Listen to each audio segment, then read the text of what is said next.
መልካም ሰሞኑን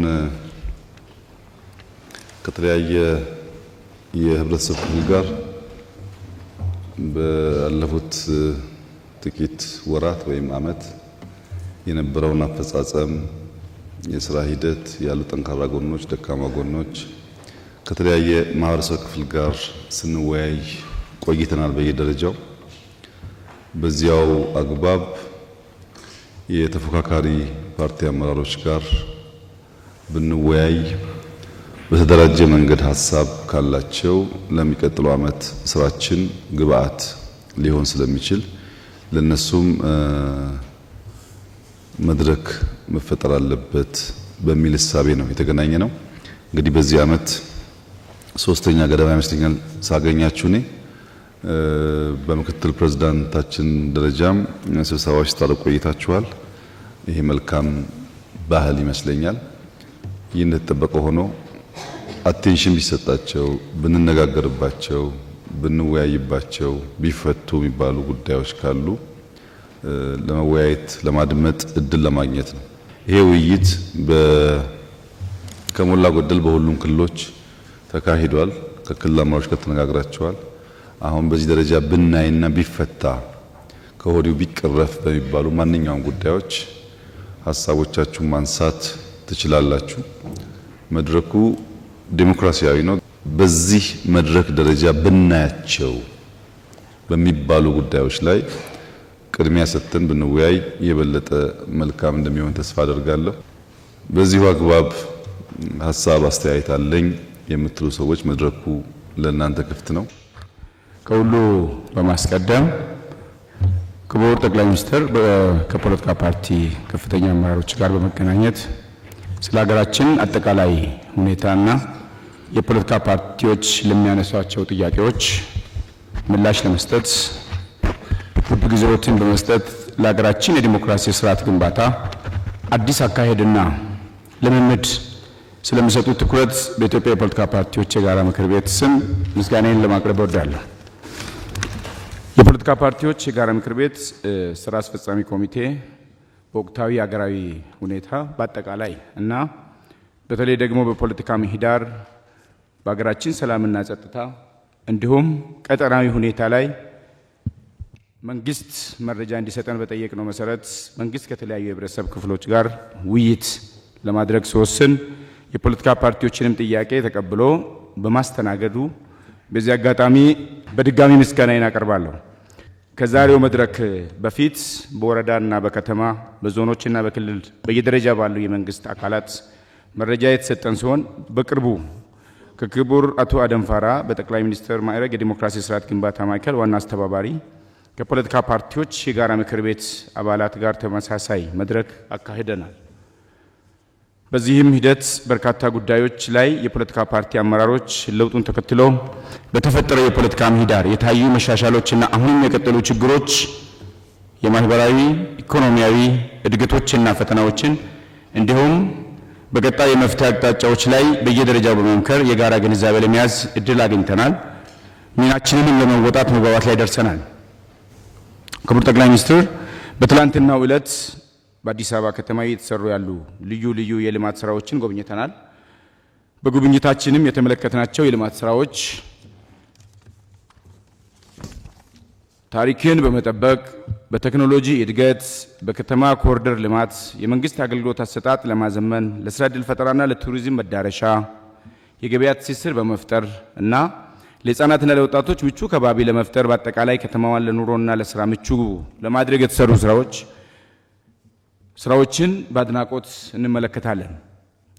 ይህ እንደተጠበቀ ሆኖ በዛሬው የማጠቃለያ መድረክ በተለይ የፖለቲካ ፓርቲዎችን በሚያሳስቡ የፖለቲካ ምህዳር፣ የቀጠና ሁኔታ፣ የሰላምና የጸጥታ፣ ማህበራዊና ኢኮኖሚያዊ ጉዳዮች ብሎም የፖለቲካ ፓርቲዎች ለዲሞክራሲ ስርዓት ግንባታ ሚናቸውን ከመወጣት አንጻር የተጀመረውን አብሮ የመስራት አዲስ አካሄድና ባህል ማጠናከሪያ የሚሆኑትን የጋራ ምክር ቤቶችን በየደረጃው ለማጠናከር በሚያግዙ ጉዳዮች ዙሪያ ተጨማሪ አስተያየት ማብራሪያና ቀጣይ አቅጣጫ ላይ ግልጽነት ይዘን ሚናችንን ለመወጣት ለክቡርነቶ የሚከተሉትን በወረዳ በዞንና በክልል እንዲሁም በሀገራዊ መድረክ ከፖለቲካ ፓርቲ አመራሮች የውይይት መድረኮች ላይ ከተነሱ ጉዳዮች መካከል ዋና ዋናዎችን እንደሚከተለው አቀርባለሁ። አንደኛ፣ ሰላምና ጸጥታን በተመለከተ በሰሜኑ የሀገራችን ክፍል ያለው የጸጥታ ሁኔታ ከጊዜ ወደ ጊዜ እየጨመረ መጥቷል። ይህንን ሁኔታ ለመቀየር መንግስት ምን እያደረገ ነው? ሁለተኛው፣ በሰላምና ጸጥታ ጉዳይ ላይ በተለያዩ የሀገሪቱ አካባቢዎች ውስጥ ያሉ የጸጥታ ችግሮችን በዘላቂነት ለመፍታት መንግስት ምን አስቧል? 1.3 የዜጎችን እገታና ለማስለቀቅ የሚጠየቀው ከፍተኛ ገንዘብ አሳሳቢ ሆነዋል። መንግስት ይህንን ችግር ለመፍታት ለምን አልተቻለም? የሀገራችን ብሔራዊ ጥቅም በሚንጻረርና የሀገሬን ሰላምና መረጋጋት በሚያደፈርስ መልኩ ከውጭ አካላት ጋር የሚሰሩ ኃይሎችን መንግስት እንዴት ይመለከተዋል? በተለያዩ የሀገሪቱ አካባቢዎች ያሉ ተፈናቃዮችን የመመለስ ሁኔታ በምን ደረጃ ላይ ይገኛል? የመንግስት ዋናው ኃላፊነት ሰላምና ጸጥታን ማረጋገጥ ነው። ነገር ግን አሁን ባለው ሁኔታ ዜጋው በሰላም ወጥቶ መግባት እየተቻለ አይደለም። በየአካባቢው የተዘረጋው ኬላ በሸቀጥና በሰው ዝውውር ላይ ተጽዕኖ እያሳደረ ነው። አላስፈላጊ ቀረጥም ይጠየቃል። ይህን ችግር ለማስተካከል መንግስት ምን እየሰራ ይገኛል? በአገራዊ ምክክር ሂደት ያልተሳተፉ የታጠቁ ኃይሎችና የፖለቲካ ፓርቲዎች በሂደቱ እንዲሳተፉ ለማድረግ መንግስት ምን ጥረት እያደረገ ይገኛል?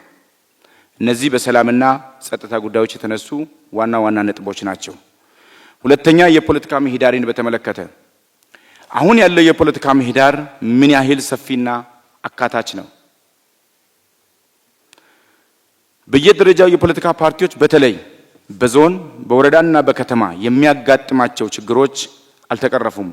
ለመቅረፍ መንግስት ምን አስቧል?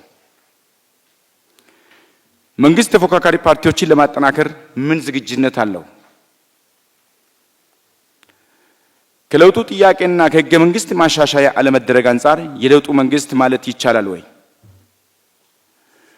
ኢህአዴግ የተለያዩ ቃላትን በመጠቀም ጥላቻና ዘረኝነትን ሲያስፋፋ እንደነበር ይታወቃል። አሁን ጽንፈኝነት የሚለው ቃል በወጣቶችና በሌሎች ዘንድ በበጎ የታየ አይደለም። ቃሉን በሌላ መተካት አይቻልም ወይ? ሁሉም ፓርቲዎች ገዢ ፓርቲን ጨምሮ የአካል ጉዳተኞችን ተጠቃሚ ከማድረግና በተግባር አካቶ ከመሄድ አኳያ በመንግስት ምን የተቀመጠ አቅጣጫ አለ? በትግራይ ክልል የፖለቲካ ምህዳር ችግርና በጊዜያዊ አስተዳደር የፖለቲካ ፓርቲዎች ተሳትፎ በመንግስት ችላ መባሉ ለትግራይ ክልል የሰላም እጦት መባባስ ሆኖ የሚቀጥለው እስከ መቼ ድረስ ነው? የመንግስት የሚዲያ ተቋማት ለተፎካካሪ የፖለቲካ ፓርቲዎች እንቅስቃሴ በቂ ትኩረትና ሽፋን ሲሰጡ አይታዩም። ይህ ሁኔታ እንዲሻሻል መንግስት ምን ያስባል? እነዚህ በፖለቲካ ምህዳር በተመለከተ የቀረቡ ዋና ዋና ጉዳዮች ናቸው። ሶስተኛ፣ ኢኮኖሚያዊና ማህበራዊ ልማትን በተመለከተ የኑሮ ውድነትን ለማስቀረትና የመንግስት ሰራተኞችን እንዲሁም የጤና ተቋማትን የደሞዝና ጥቅማ ጥቅም ጥያቄዎች ለመመለስ ምን እየተሰራ ነው? የገንዘባችን የመግዛት አቅሙ መዳከሙን ተከትሎ ከፍተኛ የኑሮ ውድነት ተከስቷል። ይህንን ችግር ለመፍታት መንግስት ምን እየሰራ ነው? የመንግስት ትኩረት በመሰረተ ልማት ላይ የሆነ ነው። ልማቱ ሰውን ቢያስቀድም አይሻልም? የነዳጅ ዋጋ እያሻቀበ በመሄዱ ዜጎች ላይ ከፍተኛ የኢኮኖሚያዊ ተጽዕኖ እያደረሰ ይገኛል። በቀጣይ ይህን ችግር ለመፍታት እንደ መንግስት ምን ታስቧል? የአገር ውስጥ ፍላጎት ሳይሟላ ስንዴን ወደ ውጭ መላኩ ትክክል ነው ወይ? ከለውጡ በፊት ባለስልጣናት በኢኮኖሚ ውስጥ እጃቸውን እያስገቡ እንደነበር ይነገራል። አሁንስ ቢሆን ባለስልጣናት የኢኮኖሚ አሻጥር ውስጥ እጃቸው እንደሌለ ምን ማረጋገጫ አለ? በተለይ የኑሮ ውድነቱን አለመቆጣጠራቸው በየደረጃው ያለው የባለስልጣናት ተግባር አይደለም ወይ? የውጭ ዜጎች መሬት መግዛት የሚችሉበት አዋጅ መውጣቱ የሀገራችን ዜጎች መሬት የማግኘት መብት የሚጋፋና መሬታችን በውጭ ዜጎች የማስያዝ ተግባር አይሆንም ወይ? ኢትዮጵያ ከፍተኛ የተፈጥሮ ጸጋ መኖሩ ጋር ተያይዞ ተመርቀው ያሉ ስራ አጥ ቁጭ ያሉ ወጣቶችን የስራ ተጠቃሚ ለማድረግ መንግስት ምን እየሰራ ይገኛል? በተለያዩ ክልሎች በሰላም መታጣት ከትምህርት ገበታቸው ለቀሩት ተማሪዎች፣ ለተፈናቃዮች ምን ታስቧል? በመምህራን ስልጠና በመምህራን ቤት ግንባታ፣ የትምህርት ግብዓት ችግር በተለይ መጽሐፍ፣ ለመማር ማስተማር የሚረዱ አይሲቲ፣ መብራት ወዘተ ከፍተኛ የተደራሽነት ችግር አለ። ችግሮችን ለመፍታት በመንግስት በኩል ምን ታስቧል? እነዚህ በማህበራዊና ኢኮኖሚ ልማትን በተመለከተ የቀረቡ ናቸው። አራተኛ ኮሪደር ልማትን በተመለከተ ኮሪደር ልማቱ ከተሞችን ለስራና ለኑሮ ምቹ ከማድረግ አንጻር የሚሰሩ ስራዎች የሚደገፉ ናቸው። ይሁን እንጂ በአፈጻጸም ደረጃ የሚታዩ ችግሮች ማለትም በካሳ አከፋፈል፣ በምትክና በአንዳንድ አካባቢዎች ተሳትፎ ችግሮችን በመንግስት እንዴት ይገመገማሉ? እነዚህ በኮሪደር ልማት ጋር ተያይዘው የተነሱ ናቸው። አምስተኛ ዲፕሎማሲያዊ ወይም ቀጠናዊ ሁኔታዎችን በተመለከተ ነው። ከጎረቤት ሀገሮች ጋር ያለን ሁኔታ እንዴት ይታያል? የባህር በር ለማግኘት እየተደረገው ያለው ጥረት የሚደገፍ ሆኖ በዚህ ጉዳይ ላይ ህዝቡን በበቂ ሁኔታ ግንዛቤ ለመፍጠርና ለማንቀሳቀስ የተደረገው ጥረት ምን ይመስላል? እነዚህ ከዲፕሎማሲና ቀጠናዊ ሁኔታዎች የተነሱ ዋና ዋና ጉዳዮች ናቸው። ስድስተኛ መልካም አስተዳደርን በተመለከተ በተለያዩ ጊዜ ሲነሱ የነበሩ የማንነት የአስተዳደር ወሰንና ሌሎች ጥያቄዎች በፍጥነት ምላሽ አለመስጠት ለሰላምና ጸጥታ፣ ለልማት እንቅፋት እየሆኑ ናቸው። መንግስት ይህንን ለመፍታት ምን አስቧል? የፖለቲካ ፓርቲዎች በየደረጃ የሚነሱ አስተዳደራዊ ጥያቄዎች መልስ ከመስጠት ይልቅ አሉታዊ የፖለቲካ ትርጉም በመስጠት ማጉላላት ይታያል። ይህን ችግር ለመፍታት ምን እየተሰራ ይገኛል? እነዚህ በመልካም አስተዳደር የተነሱ ዋና ዋና ጉዳዮች ናቸው። ሰባተኛ የጋራ ምክር ቤቶችን ማጠናከር በተመለከተ በየደረጃ የሚገኙ የፖለቲካ ፓርቲዎች የጋራ ምክር ቤቶች ሁለንተናዊ ድጋፍ እንዲያገኙ በህግ ማዕቀፍ፣ በበጀት ድጋፍ፣ በቴክኒክ፣ በቢሮና በማቴሪያል የማገዝ ጅማሮ ተጠናክሮ እንዲቀጥል በአክብሮት እንጠይቃለን። አመሰግናለሁ። በቅድሚያ ያው ይሄን መድረክ ላዘጋጀው ለክቡር ጠቅላይ ሚኒስትር ጽህፈት ቤትና የፖለቲካ ፓርቲዎች የጋራ ምክር ቤትን ማመስገን እፈልጋለሁ። እኛ ከትግራይ አካባቢ ስለምንንቀሳቀሰው እንደሚታወቀው ከጦርነቱ ጋር ተያይዞ በነበረው ስርዓት ምክንያት በርካታ የተፈናቀለ ህዝብ አለን። ትግራይ ክልል ከተፈናቀለው 5 ዓመት ሞልቷል። እንደሚታወቀው 5ኛ ክረምት አሁን እየገባ ነው ያለው። ከዛ ጋር ተያይዞ በጉዳዩ ላይ በሚዲያም በተለያዩ የመንግስት ተቋሞችም ይነሳል። በተግባር ግን ህዝቡ ከገባበት ችግር ለማውጣት የሚደረግ ነገር የለምና በመንግስት ዙሪያ ላይ ዘንድሮስ መፍትሄ ያገኝ ይሆን ወይ ያሰበው ነገር ካለ ቢነግሩን ነው። ሁለተኛ ጥያቄ ትግራይ ክልል ሆኖ በ2016 ከመንግስት ጎንና ከመከላከያ ጎን ሆኖ በተለይ ቲፒኤልኤፍ እንደሚታወቀው ሀገርን ለማፍረስ በተንቀሳቀሰበት ጊዜ ከመንግስት ጎን ነው የቆሙ እና እነሱ ቢያንስ ሌላ ውለታ እንኳ ባይከፈላቸው እንደ ማንኛውም የትግራይ ክልል ነዋሪ በመንግስት በሙያቸውን ህዝብ እንዳያገለግሉ እስካሁን የታገዱ ናቸው፣ አልተመለሱም ወደ ስራ እና እነሱን ለምንድን ነው መንግስት ትኩረት ያልሰጠው? ወይስ በዚህ ላይ የሆነ መልስ ማብራሪያ ቢሰጡኝ በጣም ደስ ይለኛል። አመሰግናለሁ። ስለተሰጠኝ እድል አመሰግናለሁ። ጊዜያዊ አስተዳደሩ ከፕሪቶሪያ ውል በኋላ ከተመሰረተ በኋላ በትግራይ ውስጥ ከህወሓት አስተሳሰብ ውጭ ስፔሻሊ ወጣቱ ለለውጥ ሂደት ብዙ ትግል አድርገዋል እና ፌዴራል መንግስት ያላገዘው ስፔሻሊ እንዲደናቀፍ ለውጡ አደናቃፊ የነበሩ ኃይሎች ተመልሰው ጊዜያዊ አስተዳደሩ እንዲቆጣጠሩ ያረጉ ፌዴራል መንግስት ያረገበት ምንድን ነው?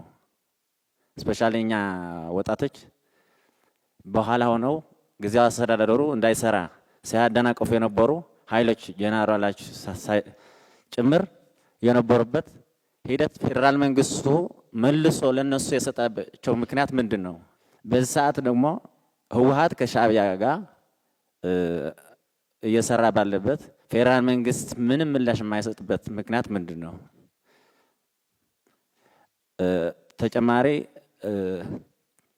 በትግራይ ውስጥ ስፔሻሊ ወጣቱ በሰራዊት ያለው እና ሌላው ደግሞ ከፕሪቶሪያሉ ውል ያመጣው እድል ተጠቅሞ ለለውጥ ሲታገል የነበረ በረሃ ወርዶ ህወሓትን እየታገለ ነው። ስፔሻሊ እነዛ 50 ዓመት የትግራይ ህዝብ ሲጨፈጭፉ የነበሩ ኃይሎች እና ፌደራል መንግስት ለዚህ ኃይል ምን ድጋፍ እያደረገ ነው?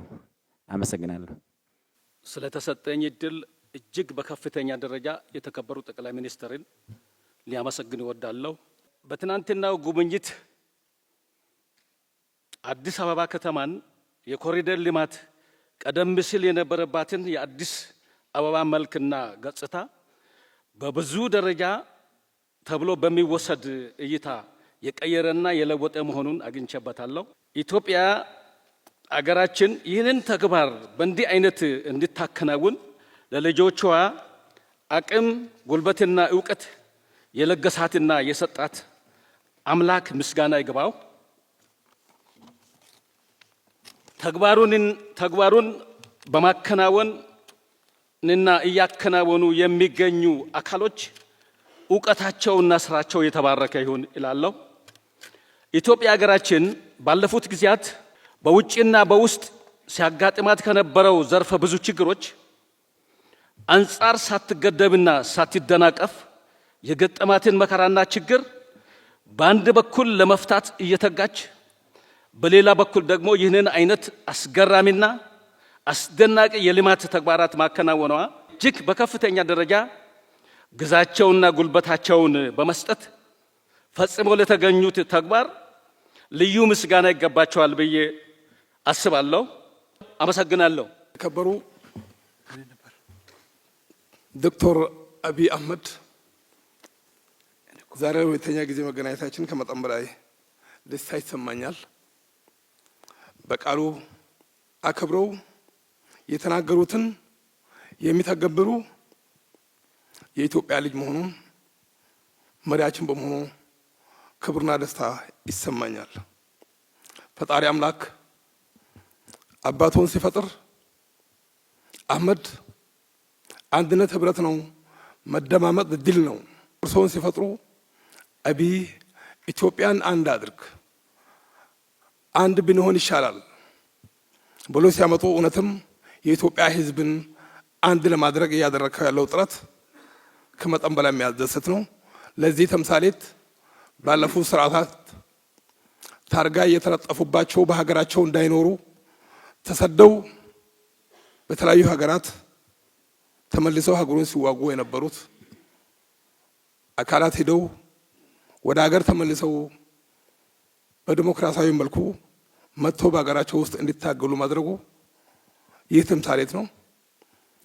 በጦርነቱ ውስጥም እያሉ ትላንትና አዲስ አበባ ባደረግነው ጉብኝት ሁላችንም የኮራንበት ልማት ነው። ስለዚህ እነዚህን ኢትዮጵያን ምን ያህል አንድ ያደረክ መሆኑን የሚያሳይ ነው። ሀገራችንም አዲስ አበባ በስም ነበር፣ አሁንም በተጨባጭ አዲስ አበባ መሆኗን በተግባር አሳይተሃል። ይህም ፈለግህም በቤኒሻንጉል ጉሙዝ ክልል ርዕሰ መስተዳድር አቶ አሻድሊ ይህም ፈለጎን ተከትለው ከሀገር ውጪ የነበሩት መሳሪያ ይዘው ሲታጠቁ የነበሩት ከተወሰኑ አማሮችና ከጀነራል ከፍ ያሉ ጋር ሄደው እነሱንም የእርሶም ፈለግ ተከትለው ወደ ሀገራቸው ገብተው በሰላማዊ መልኩ ሰላምን ሰፍነው ከጦርነት በአሁኑ ሰዓት ላይ ክልላችን ተሻግሮ የልማት ጅምር ላይ መሆኑን መግለጽ ይፈልጋለሁ። ስለተሰጠኝ በጣም አመሰግናለሁ። አገው እንደ ህጋዊ ፓርቲ ከቦታ ቦታ ተንቀሳቅሶ መስራት አልቻለም እና ምርጫ እየደረሰ ነው። ስለዚህ ምን አስበዋል? አመሰግናለሁ። ክቡር ጠቅላይ ሚኒስትር በመጀመሪያ ለሰሩት የኮሪደር ልማት እርሶንም ሆነ ከእርሶ ጋር ለደከሙት ሳላመሰግን አላልፍም። ሌላው ማይክሮ ኢኮኖሚ የታሰበለትን ግብ መጥቷል ይላሉ ወይ? የዛሬ አመት አስታውሳለሁ ስንገናኝ አንድ አመት ጠብቁን ማይክሮ ኢኮኖሚው የተሳለጠና ቆንጆ ይሆናል ብለው ነበር። በእርሱ አስተያየት ማይክሮ ኢኮኖሚን በተመለከተ አስተያየቱን እንዲሰጡን ጠይቃለሁ። ሌላው የኑሮ ውድነትን ሊያመጣቸው የቻለው ማይክሮ ኢኮኖሚው ነው ወይስ ምንድነው? ስራ አጥነትንስ ሊያመጣ የቻለው ማይክሮ ኢኮኖሚ ነው ወይስ ምንድነው? ሌላው የሰላሙ ጉዳይ እንዴት ያዩታል? በየአካባቢ ያለውን ሌላው ባጭሩ የሀገራዊ ምክክሩ ጥሩ እየተካሄደ ነው። የበለጠ ትግራይን ያካተተ ውይይት እንዲደረግ ምን እየሰሩ ነው? በእርሱ በኩል ቢብራራልን። ክቡር ጠቅላይ ሚኒስትር፣ በጣም ብዙ ባንኮች አሉ። በጣም በዘር የተመሰረቱ ባንኮች አሉ። እነኚህም ባንኮች ከዘር አውጥተው ትልቅ ፓወር እንዲኖራቸው ባንኮች በእርሶ በኩል እየተሰራ ያለው ምንድን ነው? ለዛሬ ይበቃኛል። አመሰግናለሁ። ክቡር ጠቅላይ ሚኒስትርን፣ ሌሎች ከፍተኛ የመንግስት ስራ ኃላፊዎችን እጅግ አድርጌ አመሰግናለሁ። ከትላንትና ጀምሮ አዲስ አበባ የሚሰሩ በርካታ ልማቶችን ለሀገር ግንባታ አሁን ለመመራው ለስርዓቱ አይደለም ለቀጣይ ትውልድም ታስበው የሚሰራው ትልቅ ስራ እጅግ በጣም የሚያኮራ ለትውልድም ጠቃሚ የሆነ ስራ መሆኑን እጅግ እንገነዘባለን። በርካታ ከአየር ለውጥ ጋር ተያይዞ ጫካ ፕሮጀክቶች፣ ሌሎች በተለይ ትላልቅ ግንባታዎችን እብን ሳይሳሱ አፍርሶ ለአይን ውብና ማራኪ በሆነ ሁኔታ የሀገሪቱን ገጽታ ግንባታም ጭምር የሚያሳድግ ፕሮጀክቶች ተሰርቷል። አመሰግናለሁ። ክቡር ጠቅላይ ሚኒስትር፣ እርሶ ፊት ለአንድ ዜጋ ያለኝን ሀሳብ ለማቅረብ እድል በማግኘቴ ትልቅ ክብር ይሰማኛል። ክቡር ጠቅላይ ሚኒስትር፣ ምናልባት ትላንትና ያየናቸው እንደ ሀገር ልብን የሚያሞቁ የሚያኮሩ ትላልቅ የልማት ስራዎችን አይተናል። በጣም ደስ የሚል ነው። ይሄ እንደ አንድ ዜጋ እንደ ማንኛውም ሰው ልጅ ማድነቅ ማክበር ያለብን የሚሰሩ እጆች መባረክ አለባቸው፣ መመስገን አለባቸው እና እነዚህ የልማት ስራዎች ደግሞ ወደ ሌሎችም ከተሞቻችን እንዲሰፉ የማድረግ ስራ ቢቀጥል። ሌላው እኔ ተጨማሪ የማደርገው በተለይ እንደ እኔ ከጎጎት ፓርቲን የመጣሁት ከአሳታፊነት አንጻር ወደ ላይ ስንሄድ አሳታፊ ነው፣ ኢንክሉሲቭ ነው። ወደ ታች ግን ስንሄድ አሁን በቀጣይ ምርጫም አለ፣ የተሻለ ሀሳብ ወደፊት መምጣት አለበት።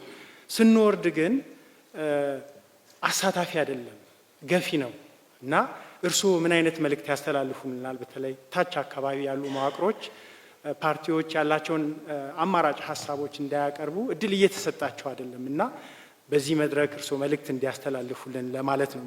ሌላው ምናልባት አቅም ከመገንባት አንጻር የፖለቲካ ፓርቲዎች አማራጭ ሀሳብ አላቸው፣ የአገር ሀብት ናቸው እና እነዚህን ኢምፓወር ከማድረግ አንጻር ስልጠና የሚያገኙበትን እድል አስበዋል ወይ? ሌላው እርስዎን መጠየቅ ብቻም ሳይሆን እኛም መጠየቅ ስላለብን ምን እናግዝ፣ እንደ አንድ አማራጭ ሀሳብ እንዳለው የፖለቲካ ፓርቲ ምንድን ነው ከኛ የሚጠበቀው? ለሰጡን ጊዜ ከልብ ከልብ አመሰግናለሁ። አመሰግናለሁ ስለተሰጠኝ እድል። ክብር ዶክተር ከፖለቲካ ፓርቲዎችም በሀገራዊ ጉዳይ በሚነሱ ኢሹዎች ላይ ምላሽ ለመስጠት ፈቃደኛ ሆኖ የዲሞክራሲን ምህዳር ከማስፋት አንጻር ያሉትን ቁርጠኝነት ከግምት ውስጥ በማስገባት ላመሰግን እወዳለሁ። ዲሞክራሲን ምህዳር ከማስፋት የለውጥ መንግስት ያደረገው ጥረት ቀላል አይደለም፣ እያየን ስለሆነ ማለት ነው። የተጀመረው የአገር ገጽታን ለመቀየር የዲሞክራሲን ምህዳር ለማስፋት ደግሞ የጋራ አገርነት በጋራ መስራት አለብን። የአንድ ፓርቲ ስራ አይደለም ተብሎ የተጀመረው ምህዳሩ ሰፊ ነው። ወደ ታች ሲካሄድ ደግሞ በጣም ጠባብ ነው። የተቸገረ ነው እዛ ጋር ነው። ትልቅ ህዝብ ባለው ደግሞ ታች ነው። በወረዳ ደረጃ ላይ፣ በዞን ደረጃ ላይ እስከ ክልል ባለው ደረጃ ላይ ሁለት ብልጽግና አለ። የጋራ አገርነት በጋራ መስራት አለብን፣ ማሳካት አለብን፣ አገርን ማሻገር አለብን፣ ማስቀጠል አለብን የሚል ብልጽግና አይደለም። ራሴን፣ ቤቴን፣ አካባቢን፣ ሰፈሬን መገንባት አለብኝ ብሎ ራሱን የሚገነባ ብልጽግና አለ። አሁን የተቸገርነው ይሄን ብልጽግና ነው። እርሶስ እንደዛ አይነት ብልጽግና ያለውን ይለያሉ ወይ እላለሁ። አመሰግናለሁ። ለተሰጠኝ እድል አመሰግናለሁ። የኔ ጥያቄ በፕሪቶሪያ ስምምነት መሰረት አንጻራዊ ሰላም መገኘቱ እንዲሁም ይታወቃል። ዋናነት በፕሪቶሪያ ስምምነት መሰረት አቃፊና አሳታፊ ጊዜያዊ አስተዳደር መመስረት ነበረበት። ይሁን እንጂ የህወሓት ጊዜያዊ አስተዳደር ነው የተፈጠረው። ለዚህም ህወሓት ያኔ ቅቡልነት አጥቶ በህብረተሰቡም ከፍተኛ የቅቡልነት ችግር ነበረው፣ አቅምም አልነበረውም። በዚህ ምክንያት ጊዜያዊ አስተዳደሩ የተሰጠውን ስልጣን በአግባቡ ሳይጠቀም 2 ዓመት አለፈው። ከዛ በኋላም አንዱ ችግር ራስ በራስ የነበረ የስልጣን ሽኩቻ አንዱን ሌላኛውን ከኮርና ከኮር በላይ በሚባሉ ወታደራዊ ኃይሎች ግፊትና በጠበንጃ ጭምር የቀበሌዎች፣ የወረዳዎች እንዲሁም የክልል መስሪያ ቤቶችን ቢሮዎች የተሰበሩ ማህተም ሲቀማ ህብረተሰቡም ብዙ ሰዎችም ለመቁሰልና ለግድያም ተዳርገው ነበርና የሚያሳዝነው ነገር ከዛ በኋላም የተሾመው ጊዜያዊ አስተዳዳሪ ወይም ፕሬዝዳንት ያው ከህወሓት ነው የተቋቋመው። ካቢኔው ያው ህገወጥ ነው ተብሎ በምርጫ ቦርድ ከተሰረዘው ፓርቲ ነውና አሁን በትግራይ ያለው ሁኔታ ከፍተኛ የስርዓት አልበኝነት ችግር አለ፣ እንዲሁም ከፍተኛ የቅቡልነት ችግር አለ። ስለዚህ ፕሪቶሪያ የመጀመሪያው የተጣሰው ቅቡልነት ያለው ከሁሉም የትግራይ ፖለቲካ ኃይሎች ያሳተፈ ጊዜያዊ አስተዳደር አለመመስረት ነው። ለዚህ እንደ ማረሚያ ብለን ያሰብነው ጊዜያዊ ምክር ቤት ማቋቋም ነበረ። ጥረት አድርገን ነበር። የተለያዩ የትግራይ ያሉ ፖለቲካ ኃይሎች፣ ሲቪክ ማህበራት እና ጊዜያዊ ምክር ቤት ለማቋቋም ጥረት ተደረገ። ይሁን እንጂ አሁን ያለው ፕሬዝዳንት ይሄ ነገር ህወሓትም ራሷ እንደ እኔን የመረጥኩትና ይሄ የኔ ውሳኔዎች ማለፍ አለባቸው የሚል ህወሓትም የዚህ ጊዜያዊ ምክር ቤት ተቃዋሚ ስለሆነ አንድ ቅቡልነት ያለው ተቋም በትግራይ ላይ እንዳይኖር ከፍተኛ ችግር እየተፈጠረ ነው። ስለዚህ እንደ ጠቅላይ ሚኒስተር የትግራይ ጊዜያዊ ፕሬዝዳንት እንደሚሾሙ አካል ይሄ በትግራይ ጊዜያዊ አስተዳደር ጊዜያዊ ምክር ቤት ኖሮት ጠንካራ ካቢኔ ኖሮት ቼክ ኤንድ ባላንስ ያለው እንዲሆን የእርሶ ጫናም የእርሶ መመሪያም ያስፈልገዋልና ይሄ ነገር እንዲታሰብበት ለማለት ነው። አመሰግናለሁ። የተከበሩ ጠቅላይ ሚኒስትር፣ ያየናቸው የልማት ስራዎችን አዲስ አበባ ተኮር እንዳልሆነ ግንዛቤ ብንይዝ በሁሉም ሴክተሮች ለምሳሌ የስሞክለስ ኢንዱስትሪ የምንለው ቱሪዝምን ከማስፋፋት አንጻር የቱሪዝም መዳረሻዎችን የተሰሩ ስራዎች እንደነ ወንጪ፣ ባህር ዳር ላይ፣ ጣና ላይ የተሰራ ስራ፣ አሁን ትግራይ ላይ እየተሰራ ያለው የገርአልታ ሎጅ እና ሌሎች እንደ መነሻ ወስደን አጠቃላይ ማለት አገር አቀፍ ስራዎች እንደሆኑ አዲስ አበባ ያየነው እሱም እንደ ቤንችማርክ ተወስዶ ወደ ብዙ ከተሞችና ከዛም ወደ ገጠር እየተስፋፋ ያለ መሆኑን ስናይ አገራችን ትልቅ ተስፋ ያላት የተጀመሩ የልማት ስራዎች እመርታዊ ሊባል ለውጥ የሚያመጡ መሆናቸውን ለመመስከርና ይህንንም መንግስትንም እርስዎንም ለማመስገን ፈልጋለሁ። ትናንት ያየናቸው ከኮሪደር ልማት አንጻር ከዚህ ከጫካ ፕሮጀክት ከዚህ ከአዲስ ኮንቬንሽን ሴንተር የመስኖ አንድ ማዕከል አገልግሎት በመንግስትና በግል አጋርነት እየተሰሩ ያሉ ከ120 ሺህ በላይ የቤቶች ፕሮጀክት፣ የወንዝ ተፋሰስ ልማት፣ የፓርክ ግንባታዎች ከእንጦጦ እስከ ቡልቡላ ያሉ ወዳጅነትን፣ አንድነት ፓርክንም ሁሉንም ስራዎች ፒኮክንም ጨምሮ በአጠቃላይ እየተሰሩ ያሉ ስራዎች የአንዳንዶቹ እንደሚሉት የብልጭልጭ ስራ ሳይሆን መሰረታዊ የከተማ እድገት እንደሆነ መናገር እፈልጋለሁ። ትልቁ ነገር ደግሞ ይህንን ለማስፋት የተጀመሩ ስራዎች እጅግ በጣም ማድነቅ እፈልጋለሁ። ከዛ አንጻር ምናልባት ወደ መቀሌ ወይ ወደ ትግራይ ልወስዶትና በ27 ዓመታት ውስጥ ትግራይ ውስጥ 22000 የመሰረት ድንጋይ የተቀመጠላቸው የልማት ፕሮጀክቶች ነበሩ። ምናልባት ትናንትና ነው እኔ የተመለሰልኝ እዚህ የቦሌና አቃቂን የሚያያይዝ ድልድይ ስንጎበኝ ከአቦ እስከ ኮዬ አደባባይ ያለው መንገድና ድልድዩ በአዲስ መልክ የአዲስ አበባ ከተማ አስተዳደር በራሱ እንደሰራው ነው እየተገለጸልን።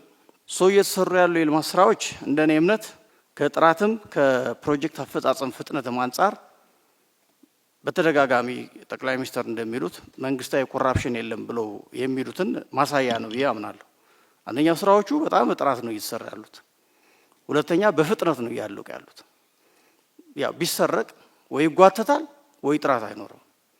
ከጥራቱም ከፍጥነቱም አንጻር ስናይ ይሄ በመላ ሀገሪቷ እንደ አንድ ልምድ ሆኖ ሊስፋፋ የሚገባው መልካም ነገር ነው ብዬ ማለት ፈልጋለሁ። ከዚህ አንጻር ወደ 2000 የሚሆኑ የመሰረት ድንጋይ የተቀመጠላቸው በትግራይ ውስጥ በመላ ትግራይ ውስጥ የተቀመጠላቸው የልማት ፕሮጀክቶች ለምንድን ነው ያልተሰሩት ለሚለው ጥያቄ ያው ሙሉን ተበልተዋል ማለት ነው። ሌላ ነገር የለውም። ሌላው ከዚህ ከፕሪቶሪያ የሰላም ስምምነት ጋር ተያይዞ ዲዲአርን ከማስፈጸም አንጻር ምክንያቱም አሁን ትግራይ ውስጥ ያሉ ታጣቂዎች በቃ ዲዲአር እየጠበቁ ነው። ክቡር ጠቅላይ ሚኒስትር ሌላ ምንም እየጠበቁ አይደለም። ከህወሓቶች ጋርም አይደሉ። የእውነት ነው የምሉት። ምክንያቱም ዝም ብሎ ከወጡ ያቺ ነገር ያጣሉ። ፕላስ ሲወጡ ደግሞ ያው የመኖሪያ ቤት መሬት ይሰጣል፣ የስራ መቋቋሚያ ብዙ ነገሮች አሉ። ያቺ እናገኛለን እና ያቺ እንዳናጣ ያሉ እየጠበቁ ያሉትና እንዳው አሁን ትግራይ ውስጥ ለምን አልተፈጸመም ብዬ አይደለም ስለማውቀው አምና በዚህ መድረክ ላይ ዲዲአር ለምን አይፈጸምም መከላከያ ለምን ወደ ትግራይ ገባም ብዬ ጠይቄ ነበር። አሁን እሱን አልጠየቅም፣ ምክንያቱም ችግሩ ስለማውቀው።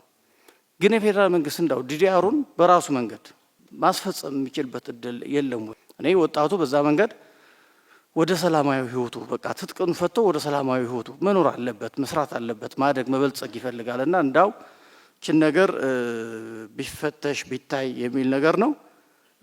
ከዛ ውጪ ግን ኦልሬዲ ሁሉም ነገሮች ስለተነሱ ያው መከላከያውን በድጋሚ ወደ ትግራይ የሚገባበት መንገድ ቢፈለግ የሚለውን ነገር ያው ያለው ሁኔታ ታሳቢ አድርጌ ማለት ነው። አመሰግናለሁ። ክቡር የኢፌዴሪ ጠቅላይ ሚኒስትር ዶክተር አብይ ይህንን መድረክ አንዲት ሀገር ናት ያለችን ያንን ታሳቢ አድርገው ከፌዴራል የጋራ ምክር ቤት ጋር በጋራ በማድረግ ይህንን መድረክ ስላመቻቹ እጅግ አድርጌ አመሰግናለሁኝ። ልማት ላይ የሰሩትን ሂደት ሳይ እጅግ ማድነቅ ፈለኩኝ። ምክንያቱም ብዙም በሶሻል ሚዲያው በጣም የሚወረወርበትን ነገር እየሰሙ ወደ መሬት እየጣሉ ስራዎች ላይ በመሆኖት ሳላደንቆት አላልፍም። ይበርቱ ማለት ፈልጋለሁ። ሌላው ዲፕሎማሲያዊ ስኬቶች ላይ የሚሄዱበት ሂደት ከፍተኛ ነው። እንዲሁም ደግሞ ከዓለም ፋይናንስ ጋር ያለው ጠንካራ ግንኙነት ሳላደንቅ አላልፍም። ምክንያቱም ሙያዬ ስለሆነ ከታተላለሁኝ። ካፒታል ማርኬት ላይ በሀገራችን ያለውን ለማስቀጠል የሚሄዱበትም ጥሩ ስለሆነ ይበርቱ ማለት ፈልጋለሁኝ። ሌላም የመደመር እሳቤን ኢምፕሊመንት ለማድረግ የሚሄዱበትንም አቅጣጫ ጥሩ ነው ማለት ፈልጋለሁ። ሌላው የኢምፖርትና ኤክስፖርት ላይ በተለይም ደግሞ በኤክስፖርቱ የቡናን ኤክስፖርት የማድረግ ሂደት ዴይሊ ፎሎ አፕ የሚያደርጉበትንም በጣም ጥሩ ነው ማለት ፈልጋለሁኝ። እኔ በጣም ብዙ ጊዜ ሳይት በተለያዩ ሚዲያዎች ላይ ሙስናን በጣም ሲጸየፉ ታያለሁኝ። እንደ ሀገር መሬት ላይ ያለውን የሙስና ሂደት ሌሎቹም የመንግስት ተቋማት ላይ ከፍተኛ የሙስና ስራዎች አሉና ያንን በጣም ቢሰሩበት ጥሩ ነው ብዬ አስባለሁኝ። ሌላው በጣም የሰላም የመደፍረሱ ሁኔታ እጅግ ከፍተኛ ነውና እሱን በጣም በአትኩሮት ማየት ቢቻል ይሄ ትልቅ ስጋት ስለሆነ፣ ሌላው የኑሮ ሁኔታ እጅግ በከፍተኛ ሁኔታ ትልቅ ጫና አለው። ይሄ ጫና ምንድነው? በዓለማት ደረጃ ነው ኖት ኦንሊ ኢትዮጵያ። ሆኖም ግን እሱ ላይ በጣም ፎከስ ተደርጎ መሰራት መቻል አለበት። ሌላው ጥያቄ የፖለቲካ ምህዳር መጣበቡ ማለት የፖለቲካው ምህዳር ሲጠብ ሴቷ በፖለቲካው ዘርፍ ላይ በማህበራዊ ዘርፍ እንዲሁም በኢኮኖሚው ዘርፍ ላይ ደፍራ መውጣት አትችልም። በፋይናንሱ ተጽዕኖ ፈጣሪ መሆን አልቻለችም። እንዲሁም ማህበራዊም ዘርፍም እሱም በጣም ባንክሮት ማየት ቢቻል ብዬ አስባለሁ። ለምሳሌ ገዢው ፓርቲ ምን ያደርጋል? ሴቶችን ወደፊት የሚያመጣበትን መንገድ አይ ሪሊ አፕሪሺየት ይሄንን ተሞክሮ እዚህም ያሉ የፖለቲካ አመራሮች ቢወስዱት ጥሩ ነው ብዬ አስባለሁ። እንደ ሀገር መሪነቶ ማየት ቢችሉ ብዬ የማስበው የራስዎትን ገዢ ፓርቲ ላይ ያለውን ብቻ ሳይሆን ሌሎችንም ሴቶች ደፍረው ሲመጡ ማበረታታት የሚችሉበትን መድረኮችንም እንዲሁ ቢያመቻቹልን፣ እንደነኛ አይነት ነገሮችን ቢያደርጉልን፣ በተለይ ደግሞ መማር የምትፈልግ ሴት የትምህርት እድሎችን ቢያመቻቹላት። በእውነት ነው ምሎት በብዙ ውርወራዎች ውስጥ በሳይለንት መስራት ትልቅነት ስለሆነ ይበርቱ ይበል የሚያስብል ነው። አመሰግናለሁ።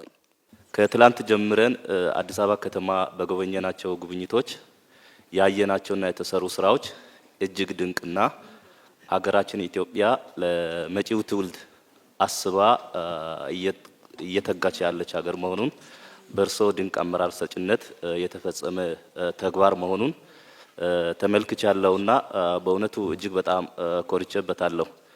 ከክፍለ ሀገር ስንመጣ በየጊዜው ስንመጣ አዲስ አበባ እየተቀየረች ነው የምትጠብቀን፣ እየለማች ነው የምትጠብቀን። ይህ እጅግ በጣም ተስፋ የሚሰጥ ነው።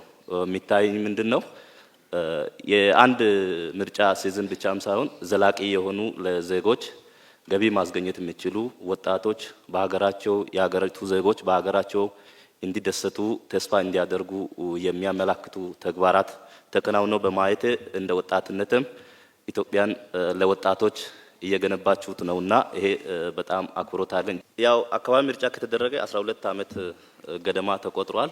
ስለዚህ የአካባቢ ምርጫ ከማድረግና መንግስት የአካባቢ ምርጫ በጊዜውና በወቅቱ እንዲደረግ ከማድረግ አንፃር ይህም ከህገ መንግስት ጋር የሚያያዝ ጉዳይም ስለሚሆን ምን እየተሰራ ነው የሚለው ነገር ለኢትዮጵያ ህዝብም ስለሚጠብቀው እዚህ ላይ የእርሶ አቅጣጫ ለኢትዮጵያ ህዝብም ቢነገር የሚለው ነው። ላገኘሁት እድል እጅግ በጣም አድርጌ አመሰግናለሁ። እኔ ሚዲያ በጣም ማዳምጥ ለብዙ ፓርቲዎች ኢንፎርሜሽን መሰጣቸው እኔ ነኝ። የኢትዮጵያ ሚዲያ በአብዛኛው ዝግ ነው፣ ሞኖ ሲስተም ነው። እንደገና ምሎት ደግሞ በሚዲያ ውስጥ ዜግነት ክላስ አበጅቷል። ኤ ዜጋ አለ፣ ቢ አለ፣ ሲ አለ። ማይኖሪቲ ዲ ነው። ዞር የት ነህ ከተባለ እንደዚህ ብሎ ላያናግርም ይችላል። ከሱ በላይ ታለንት፣ ከሱ በላይ ኖሌጅ፣ ከሱ በላይ ያለው ያንን ሰው አፕሮች አድርጎ የኢትዮጵያን ችግር ግን መፍታት አልቻለም። አዲሽናል ደግሞ ከአልጀዚራም ከሌላ የምንማረው ጦርነቶች በአብዛኛው የሚያልቁት ሚዲያ ላይ ነው። ያንን ለማምጣት ምን ማድረግ አለብን? መደረግ አለበት። ሚዲያው ማንኛውም ሀሳቦች የተለያዩ ሀሳቦች አቅርቦ ማፋጨት አለበት። ይህንን ማስተካከል አለበት። በነጋዴው ህብረተሰብ ደግሞ አንድ እኔም ግልጽ ያልሆነው ትልቁ የኢኮኖሚ ፓርቲ የያዘው መንግስት ነው 70%። 30% ውስጥ ደግሞ 20% እንደ ሚድሮክ ያለ እንትን ነው ተለያዩ። በ10% ውስጥ ኮንትሮል አድርጎ መክፈል አልቻልንም። ልንከፍል ስንሄድ የመንግስት አካላት አስቸገረን። እንደዚህ የተለያዩ የሙስና ወሬዎች በጣም ጆሮአችን የሚያደክም ነው። ፕሮቴክትም ለማድረግ መንግስት ደግሞ አንዳንድ ጊዜ ለህዝቡ የሚጭነው ጫና እናንተን ሁለቱም አካል ለህዝብ የማያዝን አይነት አይቻለሁ። ስለዚህ እነዚህ ነገሮች በጥልቀት ከሰሩ ሀገረ መንግስቱ ይሄዳል። እኔ ሁልጊዜ የማግዘው ሀገረ መንግስቱ ነው። ብልጽግናን አግዤ አላቅም። ነገር ግን ሀገረ መንግስቱ ማገዝ ኢንዳይሬክት ያ ስለሆነ ነገሮች የፓርቲዎችን ችግር ቢፈቱ ጥሩ ነው የሚል ነው። አመሰግናለሁ። በቅድሚያ እድልን ስለሰጡኝ ከልቤ አመሰግናለሁ። ክቡር ጠቅላይ ሚኒስትር ከእርሶ ጋራ በመጀመሪያ የተገናኘሁት ግብጽ ካይሮ ከተማ ነበር። ዛሬ ደግሞ በሀገር ውስጥ ሶስተኛ ጊዜ ከእርሶ ጋራ በመገናኘቴ እድለኛ በመሆኔ በጣም ወረር የሌለው ደስታ ይሰማኛል። ክቡር ጠቅላይ ሚኒስትር ሆይ በክቡርነቶ አንድ አስተያየት ይኖረኛል፣ እንደሚከተለው ይሆናል። እንደሚታወቀው ሁሉ ሀገራችን ኢትዮጵያ በየጊዜው እየተፈታተነ ያለውና የሚመጣ የፖለቲካ ሽኩቻና አለመረጋጋት የሚታይባት ሀገር ናት። እርሶ ወደ ስልጣን ወንበር ከመጡ ወዲህ ግን ለአንድና ለመጨረሻ ጊዜ ይህንን ማገዳደር ፖለቲካ ለማስቀረት እና ይህ ምዕራፍ እንዲዘጋ ብዙ እድሎቹ እና ጥረቶቹ ተደርጓል። በእርሶ ስልጣን ዘመን ከዚህ በፊት ታይቶ የማይታወቁ ጥሩ ጅማሮቹ ያየንበት ነው።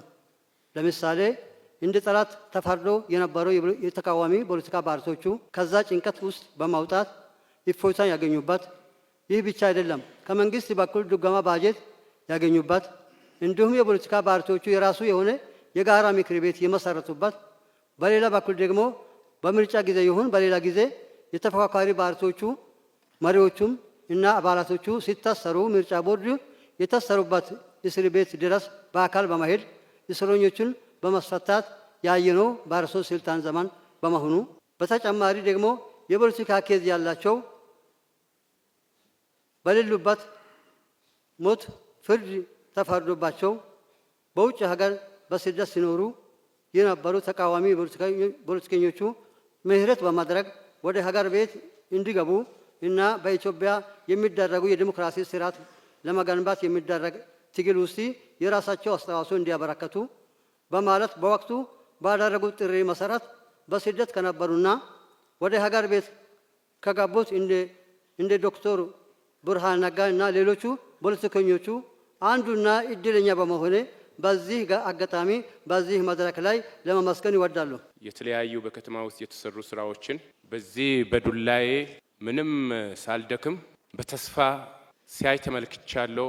በጣም ትልቅ ተስፋ እንዳለኝ አረጋግጫለሁ። ብዙ ወዳጆች አይቶኛል።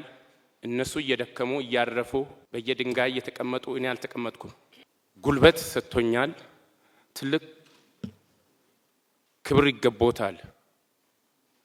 ወደ ጥያቄ እገባለሁ። አካል ጉዳተኛ ያለበት አገር ላይ ይህ ነው የሚባል የአካል ጉዳተኞች ተጠቃሚነት እየተሰራ አይደለም ኢትዮጵያ ውስጥ። እኔ በትግል ቤተሰቦቼ ጓዳ ለማስቀመጥ ቢሞክሩም እኔ በትግል ነው የወጣሁት። በትግል ነው ተምሬ ለዚህ ደረጃ የደረስኩት። ግን ጓዳ ውስጥ የተደበቁ በርካታ አካል ጉዳተኞች አሉ ኢትዮጵያ ውስጥ። ትምህርት በአግባቡ እያገኙ አይደሉም። ሌላው የስልጣን አካታችነት በሴቶች በኩል ያለው ተሳትፎ እጅግ በጣም የሚበረታታ ጉዳይ ነው። አካል ጉዳተኛ ከፌደራል ጀምሮ እስከ ዞን እስከ ክልል ድረስ የስልጣን ተጠቃሚዎች እየሆኑ አይደሉም። ስለዚህ የአካል ጉዳተኞች ችግር ብታይልን እላለሁ። በጣም አመሰግናለሁ። በጣም ነው የማመሰግነው። በቂ ጥያቄ ተነስቷል። ለዛሬው አንዳንዱ ጥያቄ እዚሁ ምላሽ የሚሰጠው ነው። አንዳንድ ያላየናቸውን ጉዳዮች በእኛ በኩል ያላየናቸውን ጉዳዮች እንፈትሻለን። ለምሳሌ እህት ያነሳችውን ሴቶች በጣም ኢምፓወር እናደርጋለን፣ ግን ማየት ያለብን ጉዳዮች ካሉ እናያለን።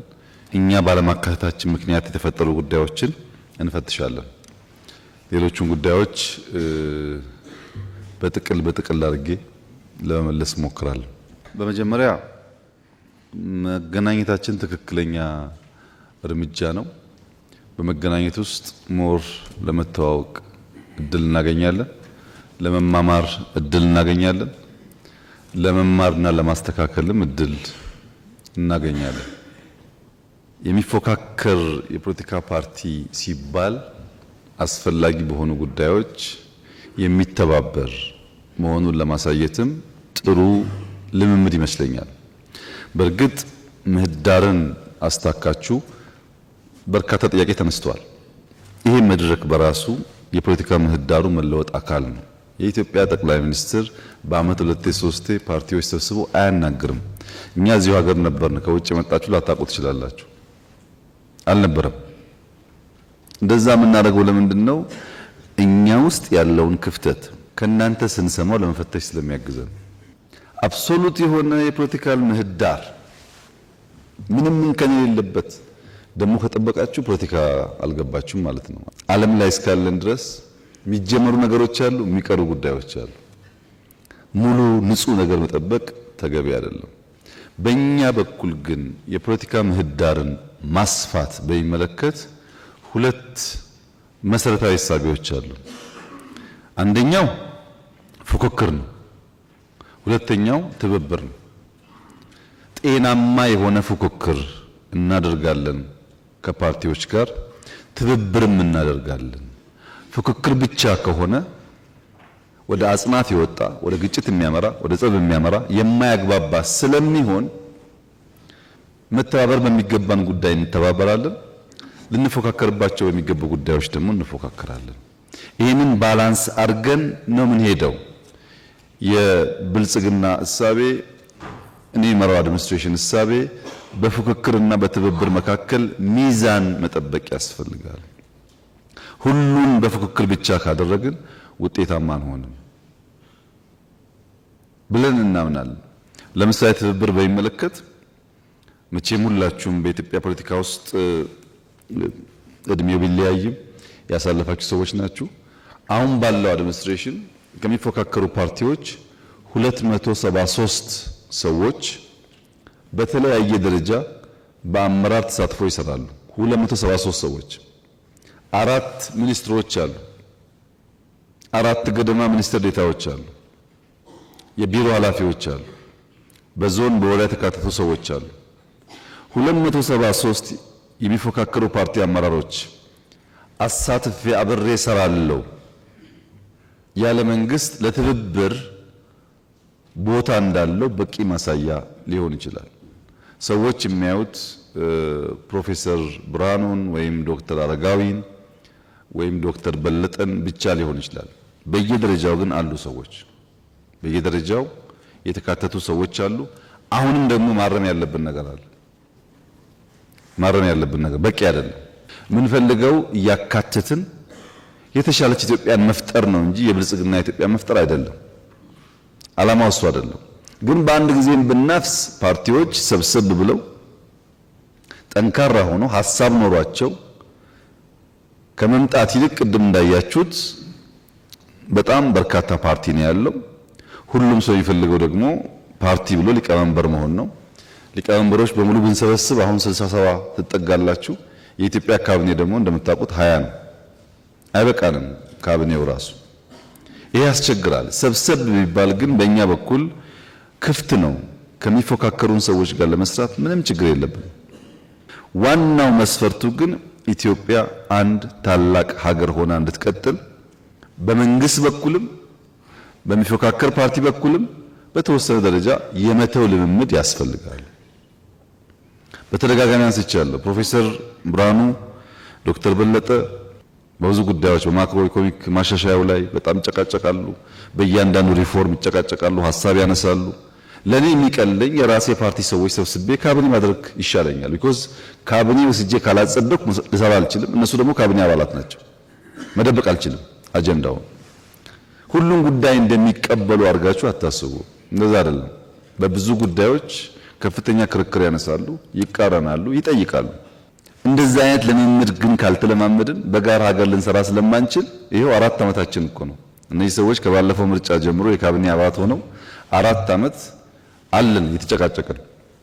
ከውጊያው ስለሚሻል ከስደት ስለሚሻል ነው አብረን የምንሰራው እና በእኛ በኩል ያለው እሳቤ ፉክክር ብቻውን በቂ አይደለም፣ ትብብር ያስፈልጋል። ባንግባባ እንኳን እየተባበርን ኢትዮጵያን ብንገነባ ይሻላል የሚል ሐሳብ አለን።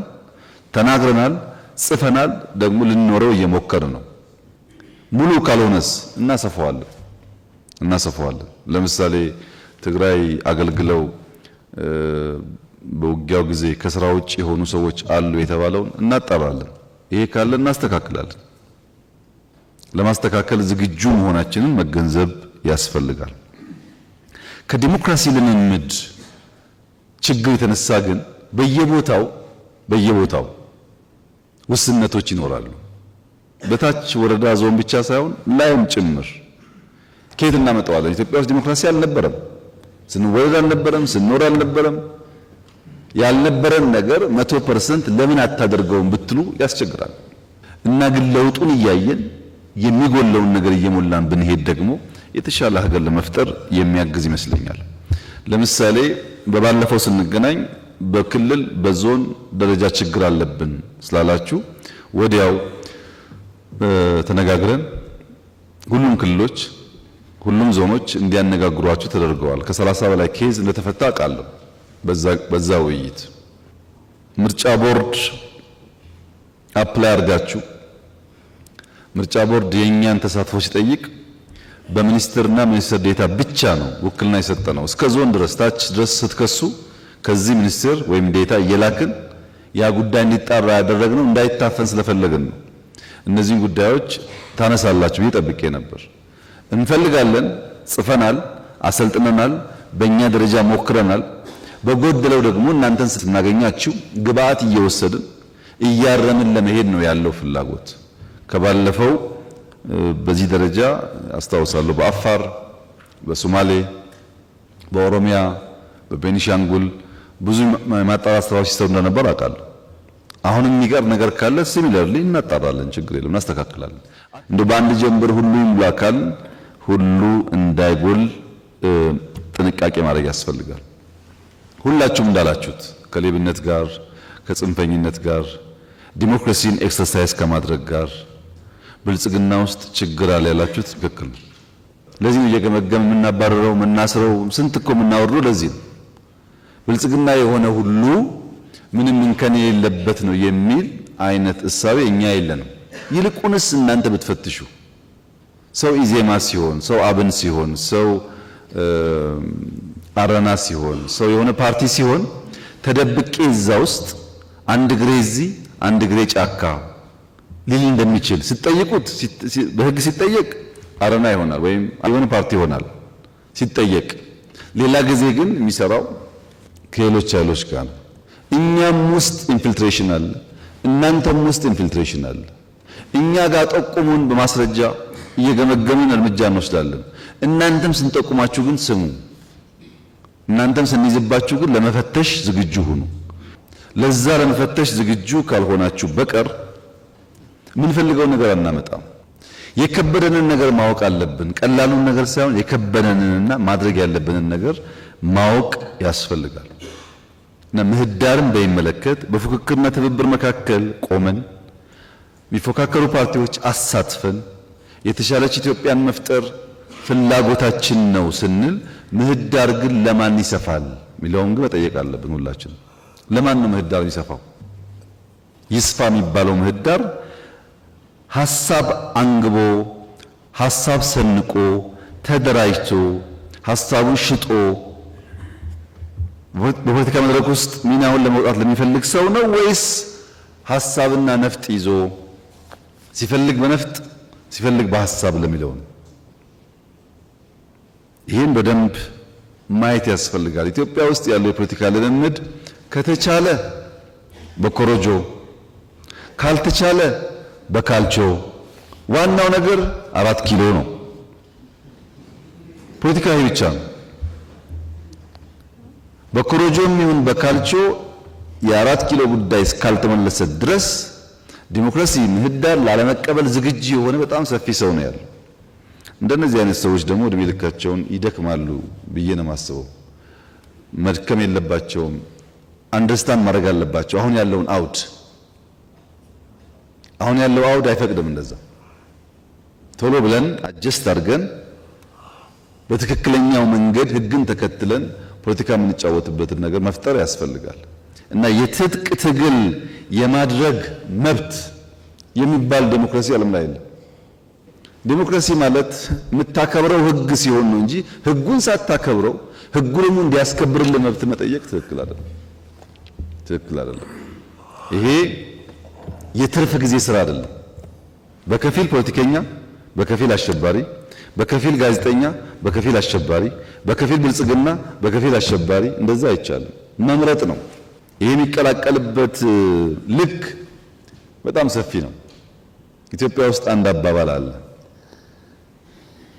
ከስጋው እጾማለሁ ከመረቁ አድርግልኝ የሚባል ነገር አለ። የሚጾም ሰው ከስጋውም ከመረቁም ነው የሚጾመው እንጂ ስጋውን ጾማለሁ መረቅ መረቁን አድርግልኝ ማለት ትክክለኛ አባባል እንዳልሆነ ሁሉ ሲመች በሰላም ሳይመች ሲቀር ደግሞ በኃይል እታገላለሁ ትክክለኛ ስላልሆነ እኛ ምንፈትሽ መረጃ ባገኘን ልክ እናጠራለን። እናንተም ውስጣችሁን አጥሩ። የጋራ ኃይል የፖሊሲ ዲፍረንስ ቢኖረውም በኢትዮጵያዊነትና ኢትዮጵያን በመገንባት እምብዛም የማይለያይ ኃይል ብንሆን ይሻላል። ይሄ መሆን የሚችለው ግን ብቸኛው ኃይል የመጠቀም ስልጣን የመንግስት እንደሆነ ካመን፣ በኃይል ጉዳይ ማስፈጸም እንደምንችል እያሰብን ከሆነ አይሆንም። በሕገ መንግስቱ በብቸኝነት ኃይል መጠቀም ስልጣን የተሰጠው ለተመረጠ መንግስት ነው። ያንን መቀበል ያስፈልጋል። አሁን የኛ ነው፣ ነገ ደግሞ ስታሸንፉ የእናንተ ሊሆን ይችላል። አሁን በእኛ እጅ እያለ አክብሩት፣ በእናንተ ጊዜ ሲመጣ ደግሞ እኛም እንድናከብረው እንለማመደው።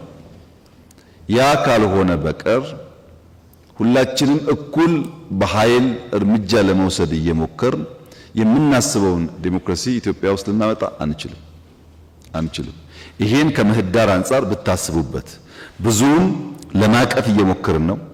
ችግር አለ ስትሉ ተወያይተን እየፈታን ነው። አቶ አደን ባለፉት 6 ወራት 2-3 እንዳገኟቸው አውቃለሁ። በክልልም ውይይት ነበረ። አሁን እናጠናክራለን።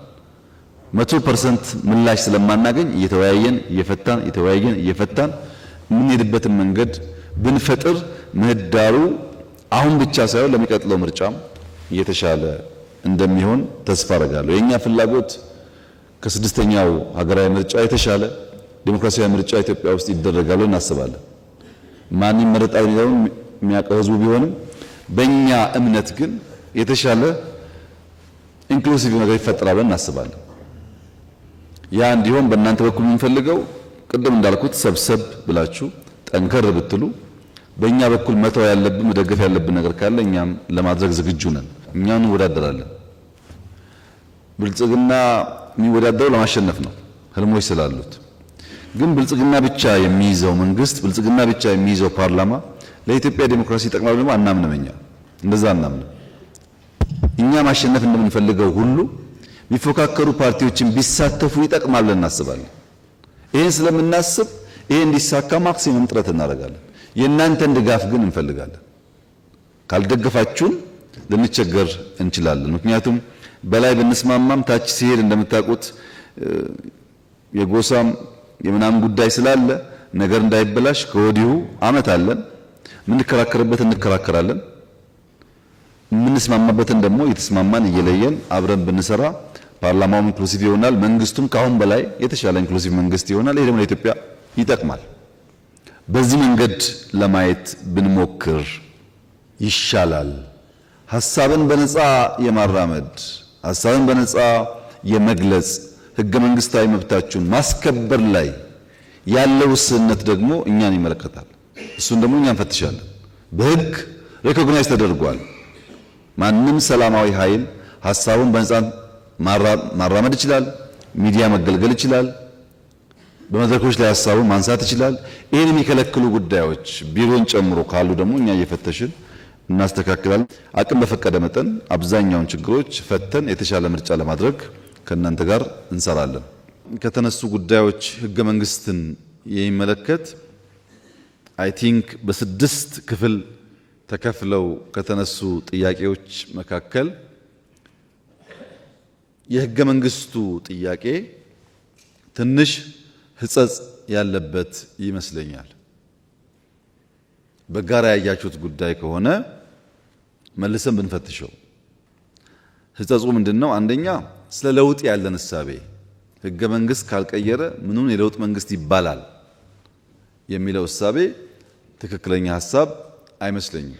ምክንያቱም ለውጥ ህጎች፣ ፖሊሲዎች፣ ስትራቴጂዎች፣ መመሪያዎች፣ ስትራክቸሮች ሊይዝ ይችላል። ይሄንም ሳይዝ የአመራር ለውጥ ራሱ ለውጥ ሊባል ይችላል። ህገ መንግስት ለመቀየር ሲመጣ ለውጥ ተደርጎ መወሰድ የለበትም። በእርግጥ ብዙ ለውጥ መጥቷል ኢትዮጵያ ውስጥ የሚታይ ነገር ነው። የዛሬው መድረክ ጨምሮ ለውጥ ነው።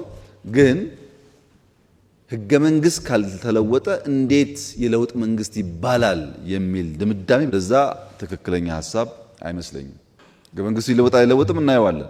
ነገር ግን ያን በመለወጥ የለውጥ መንግስት ያን ባለመለወጥ ደግሞ ያልተለወጠ ወይ የማይለወጥ መንግስት አድርጎ መውሰድ ከእሳቤ አንጻር ችግር አለበት ብዬ አስባለሁ። ሁለተኛው ህገ መንግስት መቀየር የመንግስት ስራ ብቻ አድርጎ መውሰድም ችግር አለበት። ይሄ መንግስት በህገ መንግስት የተፈጠረ አንድ አካል ነው። ራሱ ይሄን መንግስት የፈጠረው ህገ መንግስት ነው። በዛ ውስጥ ያለ አንድ አካል ነው እንጂ ህገ መንግስት ፈጣሪ ቀዳጅ አጥፊ አይደለም። ያማ መጥፎ ሐሳብ ነው እኮ አለ። እየመጡ መቅደድ እኮ አላዋጣም አለ። ይሄ መንግስት በህገ መንግስቱ ጥላ ስር የተፈጠረ አንድ አካል ሲሆን በለውጥ ውስጥም ደግሞ አንድ አክተር ነው። ብቻውን ህገ መንግስት መቅደድ መቀየር የሚችል መንግስት ከሆነ ከትናንትናው ዲፍረንስ የለውም።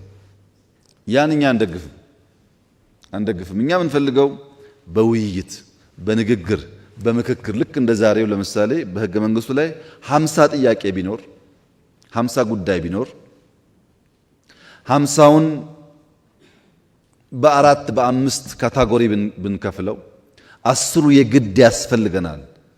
ለለውጥ ለልማት ለአንድነት ኢምፖርታንት ነው። 10ሩን ቀስለን ማየት እንችላለን። 10ሩን ብዛም አይደለም ቢባል ዋናው ኮሩን ካስተካከል የቀረውን ደግሞ ጊዜ እየወሰድን እያረምን መሄድ እንችላለን። ቀዶ መጻፍ ይቻላል። ቀዶ መጻፍ ግን የምናስባት ኢትዮጵያ አይፈጥርልንም። አይተናል እኮ አፍሪካ ውስጥ ብዙ መንግስታት መጥተው ቀይረዋል ህገ መንግስት። ችግር የለውም። ስለማናውቀው አይደለም። ብልጽግና በማጆሪቲ ስለሚመራ 2/3 ድምፅ እያስወሰነ የሆነ ነገር መቀየር ይችላል። እናንተ ሳትወያዩ የእናንተ ሀሳብ ሳይገባበት የተለያየ ማህበረሰብ ሳናሳትፍ ብናደርገው ግን የኢትዮጵያ ህገ መንግስት አይሆንም፣ የኛ ነው የሚሆነው። እሱ ጥሩ አይደለም። እሱ ጥሩ አይደለም። ከናንተ ጋር ሆነን አንድ አካል ሆነን በዋና ዋና ጉዳዮች ወሳኝ ጉዳዮች ህገ መንግስቱ መታረቅ መስተካከል ያለበትን ጉዳይ ለማስተካከል ዝግጁ ነን። እኛም አቋም አለን በሱ። ለዛ ነው ኢንክሉሲቭ ናሽናል ዲያሎግ ያስፈልጋል ያለው። በዛ ውይይት ውስጥ በርካታ ማህበረሰብ የተሳተፈ ነው። ፓርቲዎች የተሳተፉ ነው። ፈራ ተባ የሚሉ ፓርቲዎች እንዳሉ አውቃለሁ። ፈራ ተባ የሚሉ ፓርቲዎች አቋም ስለሌላቸው ዳረጎት እንዳይቀርባቸው ካልሆነ በቀር በየትኛውም መድረክ ገብቶ ይሄ ጉዳይ ትክክል አይደለም ለማለት የሚከለክል ነገር ያለ አይመስለኝም። ተቀይሮ ቢሆን ኖሮ ይሄን አልቀበልም ይሄን እቀበላለሁ እንላለን። አሁን አልተቀየረም። እንወያይ የተባለው ገብታችሁ ሀሳብ ለመስጠት ምን ችግር አለባችሁ? ከሆነ ቦታ የሚላክ ስሙኒ እንዳይቀርባችሁ ካልሆነ በቀር ማለት ነው። ከዚህም እንዳይቀር ፓርቲ ናችሁ፣ ከዛም እንዳይቀር አልገባችሁም። እነዚህ ደግሞ ይታወቃሉ፣ የማይታወቁ አይደሉም። በስም ይታወቃሉ፣ ሪሌሽንሺፓቸውም ይታወቃል።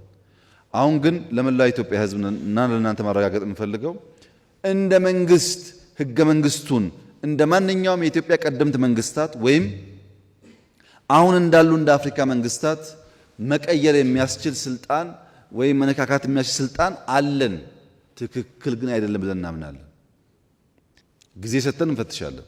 እኛ ስላልን ብቻ እኛ ስለፈለግን ብቻ አንቀይርም።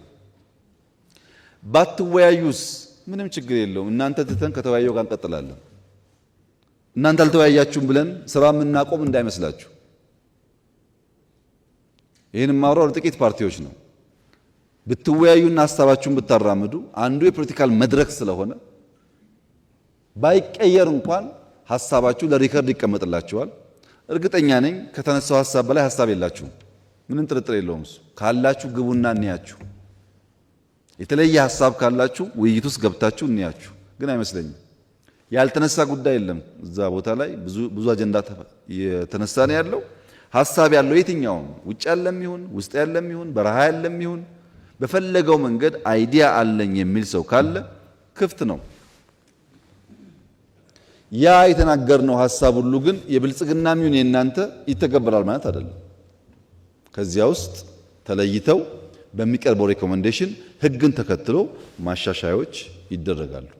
ለመናገርም መብት እንዳለን ሁሉ ለመደመጥ መብት እንዳለን ሁሉ ከተናገርነው ውስጥ አንዳንዱ ጉዳይ ለጊዜው ተቀባይነት ባይኖረውም እንደ ፖለቲካ ትግል አካል አድርገን መቀበል መቻል አለብን እንጂ ካልመለሳችሁም አይቻልም አይባልም። የህገ መንግስቱን ጉዳይ በዚህ ብናይ ለውጥ መንግስት ነው ወይ ለተባለው ግን ምን ጥርጥር አለው? ጌታዬ በጣም የለውጥ መንግስት ነው። ለምሳሌ ፖለቲካ እንመልከት። የዛሬ 8-9 ዓመት የሶማሌ የአፋር ፓርቲዎች መጥተው በኢህአደግ መድረክ ላይ በጉባኤ ላይ እኛ እስከ መቼ ነው አጋር ምን ሆነው እኛ ኢትዮጵያ አይደለንም እንዴ አስገቡን ይላሉ። ኢህአደግ ደግሞ የለም እናንተ ገና ናችሁ ይላቸዋል። ዛሬስ የእንደርታ ፓርቲ ነኝ ሰባ እንደርታ ሲል ለምን እኛ ጋር ትቀላቀልም የሚል መንግስት ነው ያለው። ቶታሊ ይለያያል። ትናንትና የሚገፋ ነው፣ ዛሬ ደግሞ ኑ አብረን እንስራ የሚል ነው። ለውጥ ነው ይሄ ራሱ ብልጽግና ለውጥ ነው። አሁን ባይገባችሁም እየቆየ ገባቸዋል። እና ፖለቲካሊ የኢትዮጵያን ላንድስኬፕ ቀይረነዋል። አንደኛ ዴሞክራቲክ ኢንስቲትዩሽን ምርጫ ቦርድ፣ ሂውማን ራይት ኮሚሽን የመሳሰሉትን 100% ከመንግስት ገለልተኛ አድርገናቸዋል። 100%። ለምሳሌ በቅርቡ ምርጫ ቦርድ 3 ሰዎች ተጨማሪ ሾሟል። ከፈለጋችሁ ጠይቋቸው። ሰዎቹን የተመረጡ የሃይማኖት አባቶች፣ የሀገር ሽማግሌዎች ነበሩ። መጥተው ሪፖርት አድርጉልኝ። የሆኑ ሰዎች ሊስት አድርገውልኝ ከዛ ከነዚህ ውስጥ ማንም መረጣቸው ስላቸው በአንድ ድምፅ 1 2 3 ብሎ ነገሩኝ። እነሱ ያቀርቡትን ሀሳብ 100% ተቀብያለሁ። አላቃቸውም ሰዎቹ። እናንተ ከመረጣችሁ እሺ ነው ያልኳቸው። በገቡ 3 ሰዎች ውስጥ ምንም ሚና የለንም እኛ። ሊስት አቀረቡ፣ 3ቱ ይሻላሉ አሉ። አሳማኝ በሆነ መንገድ ሀሳባቸውን አቀረቡ፣ ተቀበልኳቸው። ምርጫ ቦርድ እንደ ከዚህ ቀደሙ የብልጽግና ነው ቢባል እናንተ የምታምኑ አይመስለኝም። ሌላ ሰው ባያምን አይደለም። ሂውማን ራይት ኮሚሽን እኮ አይታችኋል። እኛ ደሞዝ እየከፈል 1001 ሪፖርት ሲያወጣ አንድ ቀን ለምን ብለን አናውቅም።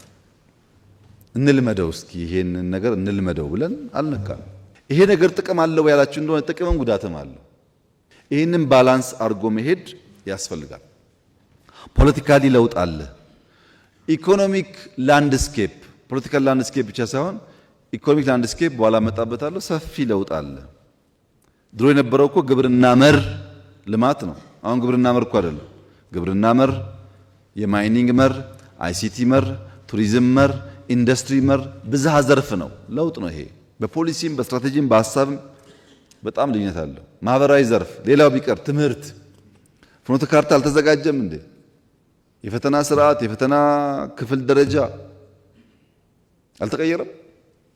ብዙ ለውጥ እኮ አለ በሁሉም ሴክተር። ያ ስላለ ሪፎርም በራሱ ኢትዮጵያ ውስጥ የደርግ መንግስት ሲመጣ የኃይለ ሥላሴ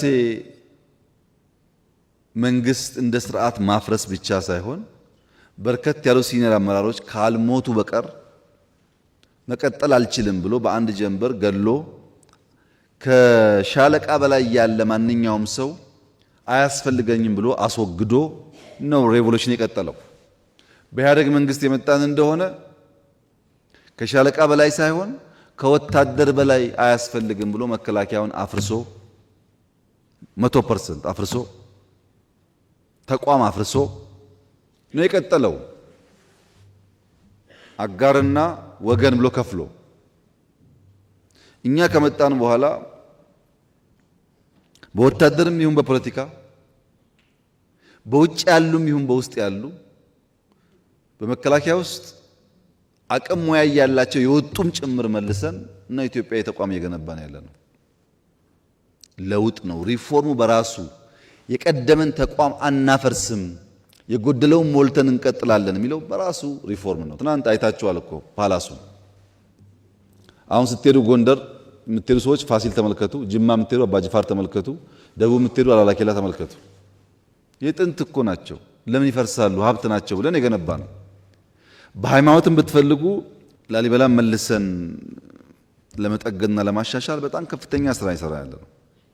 አክሱምም ጀምረን ነበር። ራሴ ሄጄ ከጣሊያን መንግስት ጋር ሞክረን ነበር፣ አልተሳካም እንጂ ሁሉም የኢትዮጵያ ሀብቶች አባቶቻችን የሰሯቸው መጠገንና መሸጋገር አለባቸው። ሰላም በሚመለከት ብዙ ሀሳብ አንስታችኋል። ሰላም ቢመጣ ብትሰሩበት ይበልጥ ብትጥሩ ብላችሁ ለሰላም ያላችሁን ጉጉት በአክብሮት ነው የማየው። በተለይ ሁላችሁንም ሳይሆን ከልባችሁ ሰላም የምትመኙ እና ኢትዮጵያ ሰላማዊ እንድትሆን የምታስቡትን በአክብሮት ነው የማየው። አንዳንዶቻችሁ ደግሞ ከምትጠይቁኝ ከኔ በላይ አክሰስ ስላላችሁ ከኔ በላይ ስለምትወዳጁ ከነሱ ጋር ለምን መክራችሁ አትመልሷቸውም? እኔን ከመጠየቅ እነሱን በቃችሁ ብትሉ አይሻላችሁም ወይ የምትባሉም አላችሁ ማለት ነው። ኢትዮጵያ ውስጥ ያለው የሰላም ችግር መነሾ ፋውንዴሽኑ ግን ምንድን ነው ያላችሁ እንደሆነ ፍላጎትን በኃይል የማስፈጸም ኋላ ቀር እሳቤ ነው። ያ ፍላጎት ፖለቲካም ሊሆን ይችላል። ያ ፍላጎት ኢኮኖሚ ሊሆን ይችላል። ልክ ሲፈልግ ሰውየው ፖለቲካ ካላነገትኩ በስተቀር ክላሽ ፍላጎቴ አይሳካልኝም ብሎ ያስባል። ጥቅም ከሆነም ፖለቲካውን ሸፍኖ ካላገትኩ በስተቀር በክላሽ ብሎ ያስባል። ይሄ ፍላጎትን በኃይል ለማስፈጸም የሚደረግ ጥረትና ሙከራ ብዙ ዋጋ እያስከፈለ ነው።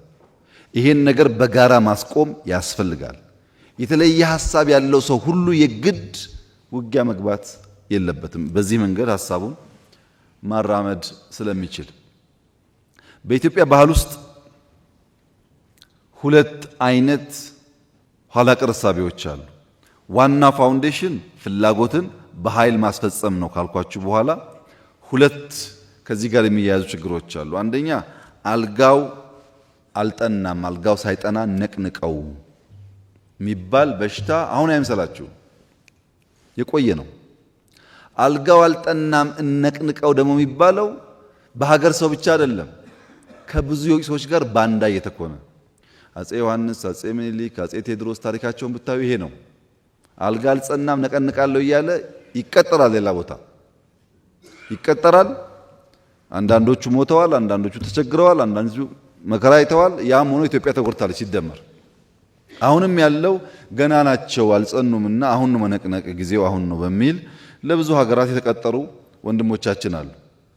የኢትዮጵያን ናሽናል ኢንትረስት የኢትዮጵያን ናሽናል ደህንነት ከመጠበቅ ይልቅ ለሌላ አገር መቆም የመረጡ ሰዎች አሉ። ለምን አልጋው አልጸናምና አሁን ነው የምንነቀንቀው ብለው። ሁለተኛው ደግሞ የፖለቲካ ንግድ ነው፣ መብት ሽፋን ነው። ለምሳሌ የኦሮሞ መብት አልተከበረም ብሎ ክላሽ ይይዛል። ግን ኦሮሞ ያግታል፣ ኦሮሞ ይዘርፋል፣ ኦሮሞ ይገላል። ያ ሽፋን ነው። ዋናው ፍላጎት ጥቅም ነው፣ ንግድ ነው፣ ዘረፋ ነው። የታጋይ ዘራፊ ማለት ነው። ሽፍታ ድሮም ነበር። የአሁኑ ደግሞ በዚያ መልክ ራሱን አሻሽሎ እርስ በርሱ የማይተዋወቅ ግሩፕ ራሱ አንድ ግሩፕ ጅማ፣ አንድ ግሩፕ ወለጋ፣ አንድ ግሩፕ ሸዋ ቢሆን በአንድ ስም ይጠራል፣ ግን ዘራፊ ነው፣ አጋች ነው። ለምን እንደዛ ሆነ ያላችሁ እንደሆነ ህዝባዊነትና ህዝበኝነት ተቀላቀለ ኢትዮጵያ ውስጥ። ትምህርት ቤት ማሰራት ለህዝብ ብዬ ነው፣ ትምህርት ቤት ማፍረስም ለህዝብ ብዬ ነው፣ አስተማሪ ማገት ለህዝብ ብዬ ነው። ትግል ነው። ማዳበሪያ አርሶ አደሩ ጋር እንዳይደርስ መንገድ መዝጋት ትግል ነው። ከዚያ ደግሞ መንግስት ማዳበሪያ አልሰጠም ብሎ መጮህ ትግል ነው። እንደገና ህዝበኝነትና ህዝባዊነት ድንበር ስተው ሲቀላቀሉ ሌባውና ጨዋው እኩል የሚጮሁበት አገር ሆነ። የሚሰራውና የማይሰራው እኩል የሚጮሁበት አገር ሆነ። በእያንዳንዱ ኢትዮጵያ ውስጥ ባሉ ጥፋት አይታችሁ ከሆነ ቆስቋሹ ራሱ ዋናው የጉዳዩ አቀንቃኝ ሆኖ ይነሳል። ይሄን ለመገንዘብ እናንተ በቂ ልምድ አላችሁ ብዬ ተስፋ አደርጋለሁ። እነማን እየረበሹ መልሰው ኢሹ እንደሚያነሱ ታውቃላችሁ። ይሄን በእኛ ውስጥ ያለውን ማክሲመም ለመፈተሽ እየሞከርን ነው። አሉ እኛ ውስጥ ያልኳችሁ ሰዎች፣ እናንተም ውስጥ ግን ፈትሹ። ሰላማዊ መንገድ ነው የሚያዋጣን። ብንጋደል ዋጋ የለውም። ጥቅም ፍላጎት ካለን ኢትዮጵያ ማልማት ነው የሚያዋጣን። በግል የምናገኘው ጥቅም ለጊዜው ነው አይዘልቅም ብለን የምናምን እንድንሆን 100% ይሄ ሁሉ ፖፑሌሽን በዚህ እሳቤ ላይ አንድ ማድረግ ባይቻልም ቢያንስ ፖለቲካ የምንመራ ሰዎች ብንግባባና በጋራ ብንሰራበት ለውጥ ሊመጣ ይችላል። በጋራ ለመስራት ግን ዝግጁ መሆን ያስፈልጋል። ትግራይን በሚመለከት በርካታ ጉዳይ ተነስቷል። በመጀመሪያ የተፈናቀሉ ሰዎች መመለስን በሚመለከት 100% ዝግጁ ነን። እኛ 100% ነበርን ነን። ራያ እኮ መልሰናል። ራያ ተመልሰዋል የተፈናቀሉ ሰዎች። ወልቃይትም እንደዛ አይነት ፍላጎት ነው ያለን።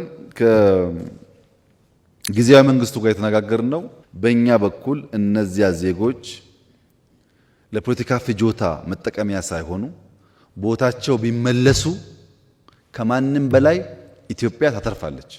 በእኛ በኩል አንዴ አይደለም 10 ጊዜ ነው እቅድ ያወጣነው እና የትግራይ ጉዳይ ብዙ የማይገደን የማያሳስበን አይምሰላችሁ። ያስጨነቀን ጉዳይ ግን በግልጽ እንድታቁት ትንሽ ዘመን ተቀይሯል። ዛሬ 4 ዓመት 5 ዓመት የነበረን የውጊያ አቅም የነበረን ቴክኖሎጂ እና ዛሬ ትንሽ ይለያያል እና በተቻለ መጠን ማክሲመም ውጊያ ብናስቀር ይሻላል። ለምን እንደምታውቁት በባለፈው ውጊያ ያኔም ተናግሬያለሁ። ከትግራይ ወጣቶች ከትግራይ እናቶች በላይ የተጎዳ ሰው የለም እና የሚያስገድሉ ሰዎች ይፎክራሉ። እንደምታውቁት አስገዳዮች ይፎክራሉ። ሟቾች ግን ጉዳዩን ሳያውቁ ይጠፋሉ። ያ እንዳይፈጠር ነው ማክሲመም ትዕግስት የምናደርገው ማክሲመም እንጂ ትግራይ ውስጥ ሊመጣ የሚገባው ልማት ሊሰራ የሚገባው ስራ በበቂ ተሰርቶ አናምንም እኛ እንጂ የሚደረጉ ሙከራዎች አንኮንስቲቱሽናል ልምምዶች እንዳሉ ስለማናቅ አይደለም። በደንብ ነው የምናየው። እውነት ለመናገር በሎ ኢንፎርስመንት ኤጀንሲስ በጣም ከፍተኛ አቅም ኢትዮጵያ እየገነባች ነው። እኛ ያን የምንገነባው እንዳያችሁት ዓለም አስጊ ስለሆነ ነው። ሰርቫይቫል አደገኛ እየሆነ ስለመጣ ነው። ይህንን መመንዘር ላይ ግን 10 ጊዜ ማሰብ ያስፈልጋል። ኢኮኖሚ በሚመለከት በጣም ብዙ ጥሩ ሀሳብ ተነስቷል። እነሱን እንዳለ እናያቸዋለን። ግን እናንተ መገንዘብ ያለባችሁ ያልተገደበ ህልም በተገደበ ሲዝን ነው ያለን። ህልማችን ትልቅ ነው፣ ሲዝኑ ግን ትንሽ ነው። ለዚህ ነው ቀን ማታ ምናምን ሩጫ ያለው። ባልተገደበ ህልም ውስጥ የተገደበ ጊዜ ሲኖር በጣም መልፋት ይፈልጋል። እኛ ጋር ደግሞ ያለው ችግር ምንድን ነው? ስንዴ ያስፈልጋል ብለን ስንወያይ እንግባባለን። ኮሪደር ያስፈልጋል እንግባባለን። ለኢትዮጵያ ህዝብ ብንናገር ችግር የለም። ሁሉም ሰው መለወጥ ይፈልጋል። ለለውጥ ዋጋ መክፈል ግን አይፈልግም። ስንዴ እንስራ ይስማማና ስራው ራሱ ግን ፈታኝ ነው። እንደምታውቁት ማረሱ፣ ማዳበሪያው ችግር ነው። መከራው ሲመጣበት ደግሞ ይሸሻል። ያን ቆሻሻ ከተማ የማይጠላ አንድ ሰው የለም እዚህ ውስጥ። አንድ ሰው ማን ቆሻሻ ይወዳል? መለወጡን ይፈልጋል። ሲለወጥ ያለውን አድካሚ ጉዞ ግን ሰው አይፈልግም። ይሄ ሰው ባህሪ ነው። እኛም ጋር እናንተም ጋር ሁሉም ሰው ጋር አለ። ከተማ ይጽዳ ካልክ ፈተና የግድ ነው። እርሻ ካልክ ፈተና የግድ ነው። ማክሮ ኢኮኖሚክ ስብራቱ ይጠገን ካልክ አሁን ያለው ፈተና የግድ ነው። ቻሌንጁን ጠልተን ፈተናውን ጠልተን የሚያምረውን ነገር ለመያዝ ከፈለግን ግን አይሳካልንም ማለት አይሳካልንም። ለምሳሌ ማክሮ ኢንፍሌሽን ተነስቷል፣ ስራ ተነስቷል፣ የንግድ ሚዛን ጉዳይ ተነስቷል። እዳ አላነሳችሁም፣ ሪዘርቭ አላነሳችሁም። ለምሳሌ እህቴ ኢኮኖሚ ለስራለሁ ስላልሽ ከለውጡ በፊት በየቀኑ የኢትዮጵያ ሪዘርቭ ዲክላይን እያደረገ ትንሽዬ ችግር ብታጋጥም ምን ማድረግ እንደምንችል ወደማናቅበት ደረጃ ደረሰል። አሁን ከማክሮ ኢኮኖሚክ ሪፎርም በኋላ የኢትዮጵያ ሪዘርቭ ቢያንስ 3 እጥፍ አድጓል። ምን ማለት ነው ይሄ? ነገ አንድ ነገር ቢያጋጥመን ለተራዘመ ጊዜ የሚያቆይ ጉዳይ አለ ማለት ነው። የማናቃቸው ፈተናዎች ከመጡ እንደ ሀገር ሰርቫይቭ ማድረግ አለብን። ሪዘርቭ ያስፈልገናል። አሁን ያለ ሪዘርቭ በኢትዮጵያ ታሪክ ኖሮን አያውቅም። እኔ ከመጣሁበት ቢያንስ 3 እጥፍ ሪዘርቭ አድጓል። አንዱ የምንፈልገው ይሄንን ነው። ሁለተኛ ኤክስፖርት፣ ባለፈውም ተናግሬዋለሁ። የኢትዮጵያ ኤክስፖርት ከ8 ቢሊዮን ያልፋል በዚህ ዓመት። ሌሎቻችሁ ምን ያክል እንደምታዩት አላውቅም። አሁን ላንቺ ነው የምናገረው። እንደምታውቂው የኢትዮጵያ ኤክስፖርት 4 ቢሊዮን መድረስ መከራው ነበር። 8 ቢሊዮን የሚለውን አቅለን ማየት የለብንም። እውነት ለመናገር በየቀኑ ተሰርቶ የመጣ ውጤት ነው። እቅዱ 5.5 ነው፣ ያሳካነው ከ8 በላይ ነው። ይሄ ትልቅ ሰክሰስ ነው። እዳ ታውቃላችሁ፣ የዚህ ነገር እዳ ምን እንደነበረ አሁን 13% ደርሷል። በእርግጠኝነት በሚቀጥሉት ዓመታት ከ10 በታች እናደርገዋለን። ለምን? እኛ ላይ ያረፈው ዱላ የሚቀጥለው መንግስት ላይ ማረፍ የለበትም። እኛ እኮ የደረሰብን ችግር ባቡር ተበድረው፣ ሱካር ተበድረው፣ ምናምን መንገድ ተበድረው ባቡሩ እንኳን እዳ ሊከፍል ተውና የሰራተኛ ደሞዝ አይከፍልም። የኛ ባቡር የሱካር ብድር ሌላውን ተውት። ወንጂ 60 ዓመት የቆየው ፋብሪካ ሂዱና ቼክ አልጓሳችሁ 60 ዓመት ቆይቷል። ለሰራተኛ ደሞዝ መክፈል አቅቶት ተበተን ሰራተኛ። እዳ ግን አለ። እኛ የደረሰብን ፈተና የሚቀጥለው መንግስት ጋር መድረስ የለበትም በሚል የተሰራው ለትውልድ ነው የተሰራው። ይሄ ለእናንተም ሊያኮራችሁ የሚገባ ጉዳይ ነው። ንግድ ሚዛን ላይ በጣም እየጠበበ ነው። አሁን ዘንድሮ 8 ያሳካ ነው። በሚቀጥለው ፈጣሪ ያግዞን እናንተም በርተታችሁ 10 ምናምን ከገባን የኢትዮጵያ ዋናው ችግር አንደኛ ነዳጅ ነው 5 ቢሊዮን ገደማ፣ ሁለተኛው ማዳበሪያ ነው 1.5 ገደማ፣ ሶስተኛው ከባድ ነገር እዳ መክፈል ነው $2 ቢሊዮን ገደማ። 8 አለ ማለት እነዚህ ሴኪዩር ሆኑ ማለት ነው። ይሄን ነው ማክሮ ያመጣው። የፖለቲካ ምህዳር ብቻ ሳይሆን የኢኮኖሚ ምህዳር አስፍተን ፕራይቬት ሴክተር እሳቸው እንዳሉት ሳይሆን ፕራይቬት ሴክተር በጣም ኢንክሬጅ አድርገን ከዚህ ቀደም ኢንዱስትሪያል ፓርክ መንግስት ነበር የሚሰራው።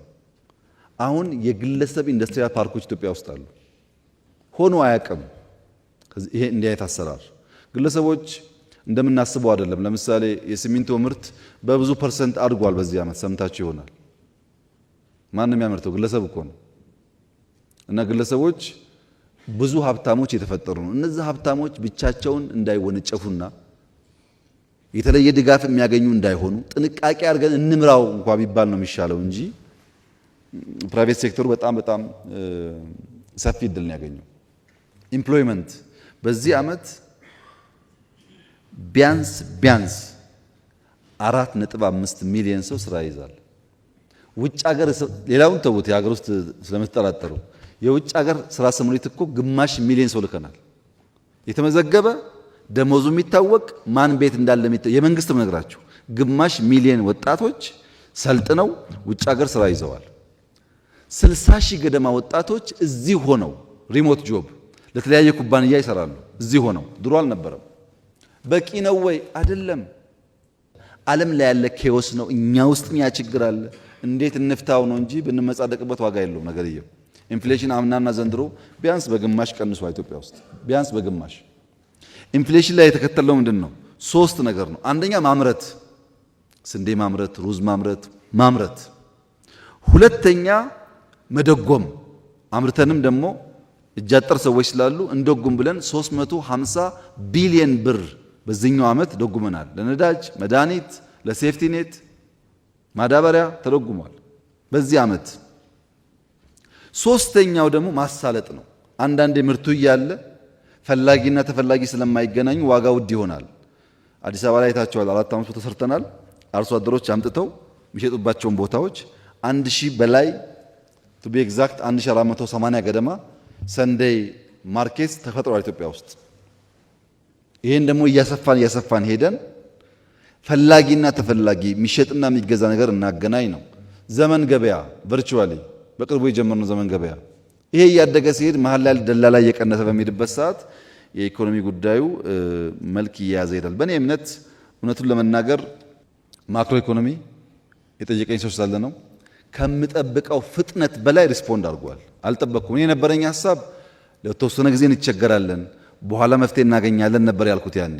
ግን ዊዝን ይር ሪስፖንድ ያደረገበት መንገድ በጣም ተስፋ ሰጪ ነው። ካፒታል ማርኬት፣ ዲጂታል ማርኬት ጋር የተነሳው ጉዳይ እንዳለ ነው የምወስደው። የእህቴን ሌብነት በሚመለከት ብዙ አልሰራችሁም ላለችው እህቴ በሁለት መንገድ ብናየው ጥሩ ነው። እኔ ሁልጊዜ እንደምናገረው በእርግጠኝነት መንግስታዊ ሌብነት የለም። ይሄን ማው ለፖለቲካ ነው ከልቤ ነው የምናገረው። መንግስታዊ ሌብነት የለም። ነገር ግን ሌብነት እንደምታውቂው ውስብስብ ነገር ነው። ግለሰቦች በምን ደረጃ እንደሚያጭበረብሩ ድረት ነፍቶ መናገር አይቻልም። እኔ ሁልጊዜ የምናገረው በማህበር ተወያይተን በቃ አሁን ወርቅ 3 ኩንታል ነው አንዷን እንደብቅ አንልም። እንደዛ የለም። እንደ መንግስት የለም አልኩ እንጂ እንደ ሀገር በግለሰብ ደረጃ ሌብነት የለም አላልኩም። አንድ ሁለተኛ እሱንም ባላንስ አድርጎ ማየት ያስፈልጋል። በተለይ ታች ዝቅ እያልን ስንሄድ ለመታወቂያ ለሆነ ለቅጣት ለግብር እየተባለ ስለበዛብን ነው መሶብ ያልነው እኮ።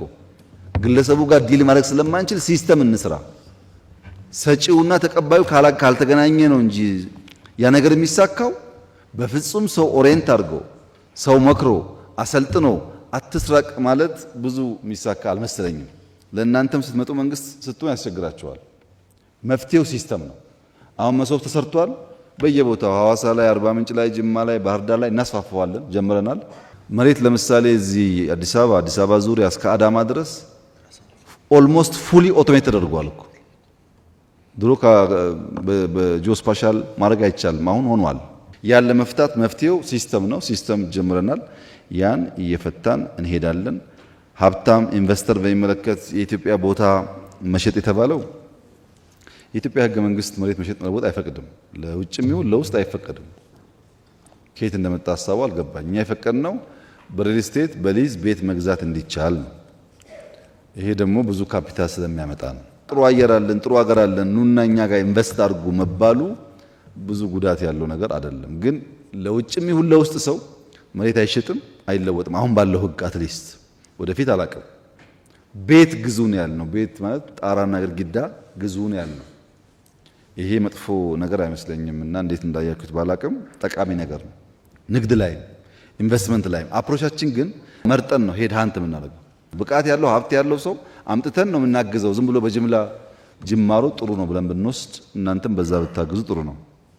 ትምህርት በሚመለከት፣ ሴቶች በሚመለከት፣ ስልጠና በሚመለከት ብዙ ስራ የተሰራ ያለው ጊዜ ሲኖራችሁ ራሱ የትምህርት ሚኒስቴር ሊያስረዳችሁ ይችላል። በሪፎርሙ በትምህርት ቤት ግንባታው በተለይ ኤርሊ ቻይልድ ኤጁኬሽን ተብሎ ከ30 ሺህ በላይ መዋዕለ ሕጻናት ተገንብቷል።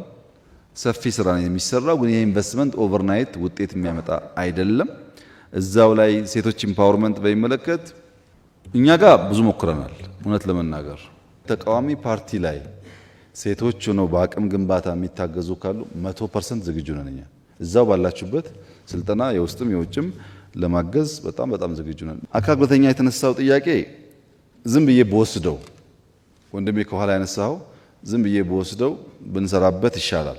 ላንተ ግን ለመረጃ እንዲሆን ትንሽ ማስተካከያ የሚያስፈልገው እዚህ አስኮ አካባቢ የኢትዮጵያ አካል ድጋፍ ሰርቪስ የሚባል ተቋም ነበር። እግር፣ እጅ እንደዚህ የሚሰራ ታቆ ከሆነ አላቅም እና ራሴ ሄጄ ፋብሪካው በጣም ኋላ ቀር ስለነበረ ሞደርን ፋብሪካ የሰራ ነው። የኢትዮጵያ አካል ድጋፍ አገልግሎት ይባላል። መጎብኘት ትችላለህ። ያ ለብዙ ሰዎች ለምሳሌ ድሮ የነበረው እግር አይተጣጠፍም፣ ይከብዳል፣ አስቸጋሪ ነው። የነዚህ ግን እንደዛ ፕላስቲክ ነው፣ በጣም ቀላል ነው። እግር የመሰለ ነው። ሲለብሱ ደግሞ አይታወቅም፣ ያራምዳቸዋል። ይሄን ኢትዮጵያ እያመረተች ነው ያለችው። ደግፈን የሰራ ነው። ጎብኝታችሁ ከሆነ አላቅም። የብላይንድ ስኩል አዲስ አበባ የሰራ ነው በፈርስት ሌዲ ኦፊስ። ምንም ጥርጥር የለውም አፍሪካ ውስጥ የለም። በጣም ምርጥ ሃይ ስኩል ነው የሰራ ነው። ቦርዲንግ አሁንም 4 ገደማ ከውጭ ደጋፊዎች ጋር እየሞከሩ ነው። አንዱን ሰሜን፣ አንዱን ምስራቅ፣ አንዱን ምዕራብ፣ አንዱን ደቡብ ለመስራት እየተሞከረ ነው ያለውና ሙሉ በሙሉ የተረሳ ጉዳይ አይደለም። ግን አንተ ባልከው ልክ ስላልሆነ እንፈትሻለን። እኛ በስልጣኑም በሌላውም አሉን የተወሰኑ ሰዎች አሉን። በቂ ስላልሆነ እንፈትሻለን። በሴቶች ልክም ባይሆን ማሳተፍ አለብን። ቁጥሩ እንዳልከው ቀላል ስላልሆነ ዲፕሎማሲ በሚመለከትና ቀይ ባህር በሚመለከት የኛ አቋም ለኤርትራም ለጅቡቲም ለሶማሊያም የሚጠቅመው ሰላማዊ ኢትዮጵያ ካለች የለማች ኢትዮጵያ ካለች ነው። የለማች ኢትዮጵያ ከሌለች ያው ችግር መሆኑ አይቀርም። ኢትዮጵያ ትልቅ ሀገር ናት። ትልቅ ፖፑሌሽን ነው። ትልቅ አቅም አለው። ይሄ አቅም ለጥፋትም ለልማትም መዋል ይችላል። ወደ ጥፋት እንዳይሄድ ወደ ልማት እንዲሄድ ወደ ትብብር እንዲሄድ በእኛ ዙሪያ ያሉ ሀገራት የኢትዮጵያ ሰላም ግድ ነው፣ ሰላም ካልሆነች እንጎዳለን ብለው ማሰብ ይኖርባቸዋል። ለዚያ ጥያቄው በህጋዊ መንገድ ተነስቷል። እያየነው ነው፣ እናየዋለን። እና እናንተም እኔም ለሰላም ቅድሚያ እንስጥ። የባህር በር ጉዳይ ፖለቲካ አናርገው። ይሄ አጀንዳ አይደለም፣ የህልውና ጉዳይ ነው። ኤግዚስት ማድረግ አንችልም። እንደ ሰው ማዳበሪያ ሲገባ ነዳጅ እየቆመ ነዳጅ ሲገባ ውሃ እየቆመ የሚባል አይነት አካሄድ ኢኮኖሚ እያደገ ሲሄድ ስለማያዋጣ እነሱ ልክ እንደኛ ማሰብ አለባቸው። እዚህ የኛ ምርጫ ሰላም ነው። በቢዝነስ ህግ ሊፈታ ይችላል እናስባለን። መጨረሻ መቋጫው የኢትዮጵያ ተፎካካሪ ፓርቲዎች ማወቅ ማመን ያለባቸው ነገር የኢትዮጵያ ህልውናና ሶቨርኒቲ ስጋት የሆነበት ዘመን አልፏል። እንኳን የመንደር ጎረምሳ ማንም ኢትዮጵያን በኃይል ማንበርከክ አይችልም። አሁን ስጋት መኖር የለበትም። ኢትዮጵያ አንድ ናት፣ አንድ ሆና ትቀጥላለች። ኢትዮጵያን ለመበተን ኢትዮጵያን ይፈልጉ ነበር ላለፉት 100 ዓመታት። አሁን የሚፈልጉ ሰዎች አሉ። እነሱ ይጠፋሉ፣ ኢትዮጵያ ትቀጥላለች። ምንም ጥርጥር የለውም። ይሄ በዛም ወገን ይሁን በዚህ ወገን ኢትዮጵያን ቀንሳለሁ፣ ቆርሳለሁ፣ አስቆርሳለሁ የሚል ኃይል እሱ እየፈረሰ ይሄዳል እንጂ ኢትዮጵያ ምንም አትሆንም። ምንም ከዛ አልፋለች። አሁን ብልጽግናዋን በሚመለከት ቅድም እንዳነሳሁላችሁ ጅምሮቻችን ተስፋ ሰጪ ናቸው። በከተማም በገጠርም ብዙ ተስፋ ሰጪ ጉዳይ አለ። እድገታችንም ይጨምራል፣ ኤክስፖርታችን ይጨምራል፣ ገበያችን ይጨምራል፣ እንደ መንግስት ያለን ቁመና ይጠናከራል። የተሻለ ዴሞክራሲያዊና ኢንክሉሲቭ ከባለፈው ምርጫ የተሻለ ኢንክሉሲቭ ምርጫ ኢትዮጵያ ውስጥ ይካሄዳል። ይሄን የማይፈልጉ ሰዎችስ አሉ፣ ይኖራሉ፣ ይጮሃሉ፣ ይሳደባሉ፣ ጎፈንድሚ ይሰበስባሉ። እኛስ ኮሪደር እናለማለን፣ ስንዴ እናስፋፋለን፣ ህዳሴ እናስመርቃለን፣ ምርጫ እናካሂዳለን። ይቀጥላል ማለት ነው። ኢትዮጵያ ትቀጥላለች። የሚጮህ ድምፅ፣ የሚሳደብ ድምፅ፣ ተስፈኛ ድምፅ ሁሉ ይጥፋ ብላችሁ አታስቡ። እነሱ ይሳደቡ፣ እናንተ ስሩ። እኛ የምናደርገው እንደሱ ነው። ታሪክ እንዴት ይመዘናል እናየዋለን። ችግር የለው። መስራት የሚፈልጉ ብቃት ያላቸው ሰዎች ከእናንተም ውስጥ እንዲበዙ ነው የምንፈልገው። በስተው ተባብረን ኢትዮጵያን እናጽና፣ እናልማ። በሀሳብ ካልተግባባን ችግር የለውም፣ ችግር እኮ የለውም። እንከራከራለን፣ እንጨቃጨቃለን፣ ግን ኢትዮጵያን በጋራ እናለማለን። በዛ መንገድ እኛ ዝግጁ ነን።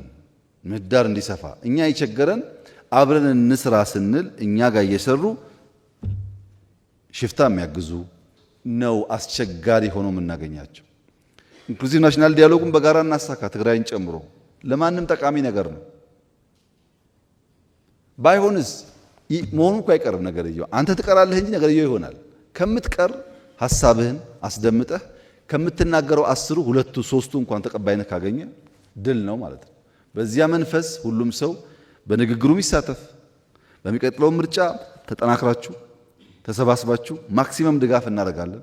አብረን በሰላማዊ መንገድ እንታገላለን። አሁን ደግሜ ማረጋገጥላችሁ ነገር ባለፈውም ብያችኋለሁ። አብላጫ ሲት በፓርላማ ካገኙ እመኑኝ 97 ኢትዮጵያ ውስጥ አይደገምም። አመስግነን ሰተን የምንሄደው እኛ አይደገምም እሱ። እናንተ ግን አሁን ባላችሁበት ሁኔታ ያን ነገር ማሳካት ስለሚያስቸግር ሰብሰብ ማለትን እመኑ። 10ም አገኙ 20ም አገኙ እኛ ካሸነፍን አብረናችሁ እንሰራለን። ካሸነፋችሁ እንሰጣችኋለን። በምን? በሰላማዊ ምርጫ። ወይ ተሸነፋችሁ አብሮ ለመስራት ተዘጋጁ፣ ወይ አሸንፋችሁ በሰላም ለመቀበል ተዘጋጁ። ከዚህ ውጭ ያለው ምርጫ ብዙ አያዋጣም። ኢትዮጵያ አሁን በሽፍታ በክላሽ በምናምን አልፈናል። ከዛ 100 ዓመት ቢታገል ማንም ሰው በክላሽ አያሸንፈንም። 100 ዓመት ጥቅም የለውም። ከመጡስ እንቀበላለን። ለምን? ለኢትዮጵያ ሰላም ሲባል። ቤኒሻንጉል ተቀብለናል፣ ታውቃላችሁ። አፋር ተቀብለናል። አልመጣም ካለስ በጋራ ሆነን እኛ በህግ እንታገል። እዛም እዚህም አንቁም። የሚያዋጣው በጋራ ሆነን ኢትዮጵያን ብናበለጽግ ነው። ይህን ካልኳችሁ ከሰጣችሁን ኢንፑቶች አቶ አደን ብዙውን ፖይንት ይዟል። በመንግስት ደረጃ የሚታዩትን አብዛኛው ሚኒስትሮች ከየትኛውም ፓርቲ ቢሆኑ ይዘዋል። በየዞኖቻችሁ ያሉትን ችግሮች ከክልል አመራሮች ጋር እነጋገራለን። ማክሲመም ለመፍታት እንሞክራለን። የጎደለ ደግሞ ካለ በሚቀጥለው ስንገናኝ ተወያይተን እንፈታለን። በዚሁ መንፈስ ቀጣዩ ምርጫም የተሳካ እንዲሆን ኢትዮጵያ ብልጽግና የተሳካ እንዲሆን በጋራ እንድንሰራ አደራላችሁ ፈልጋለሁ። ይቅናችሁ።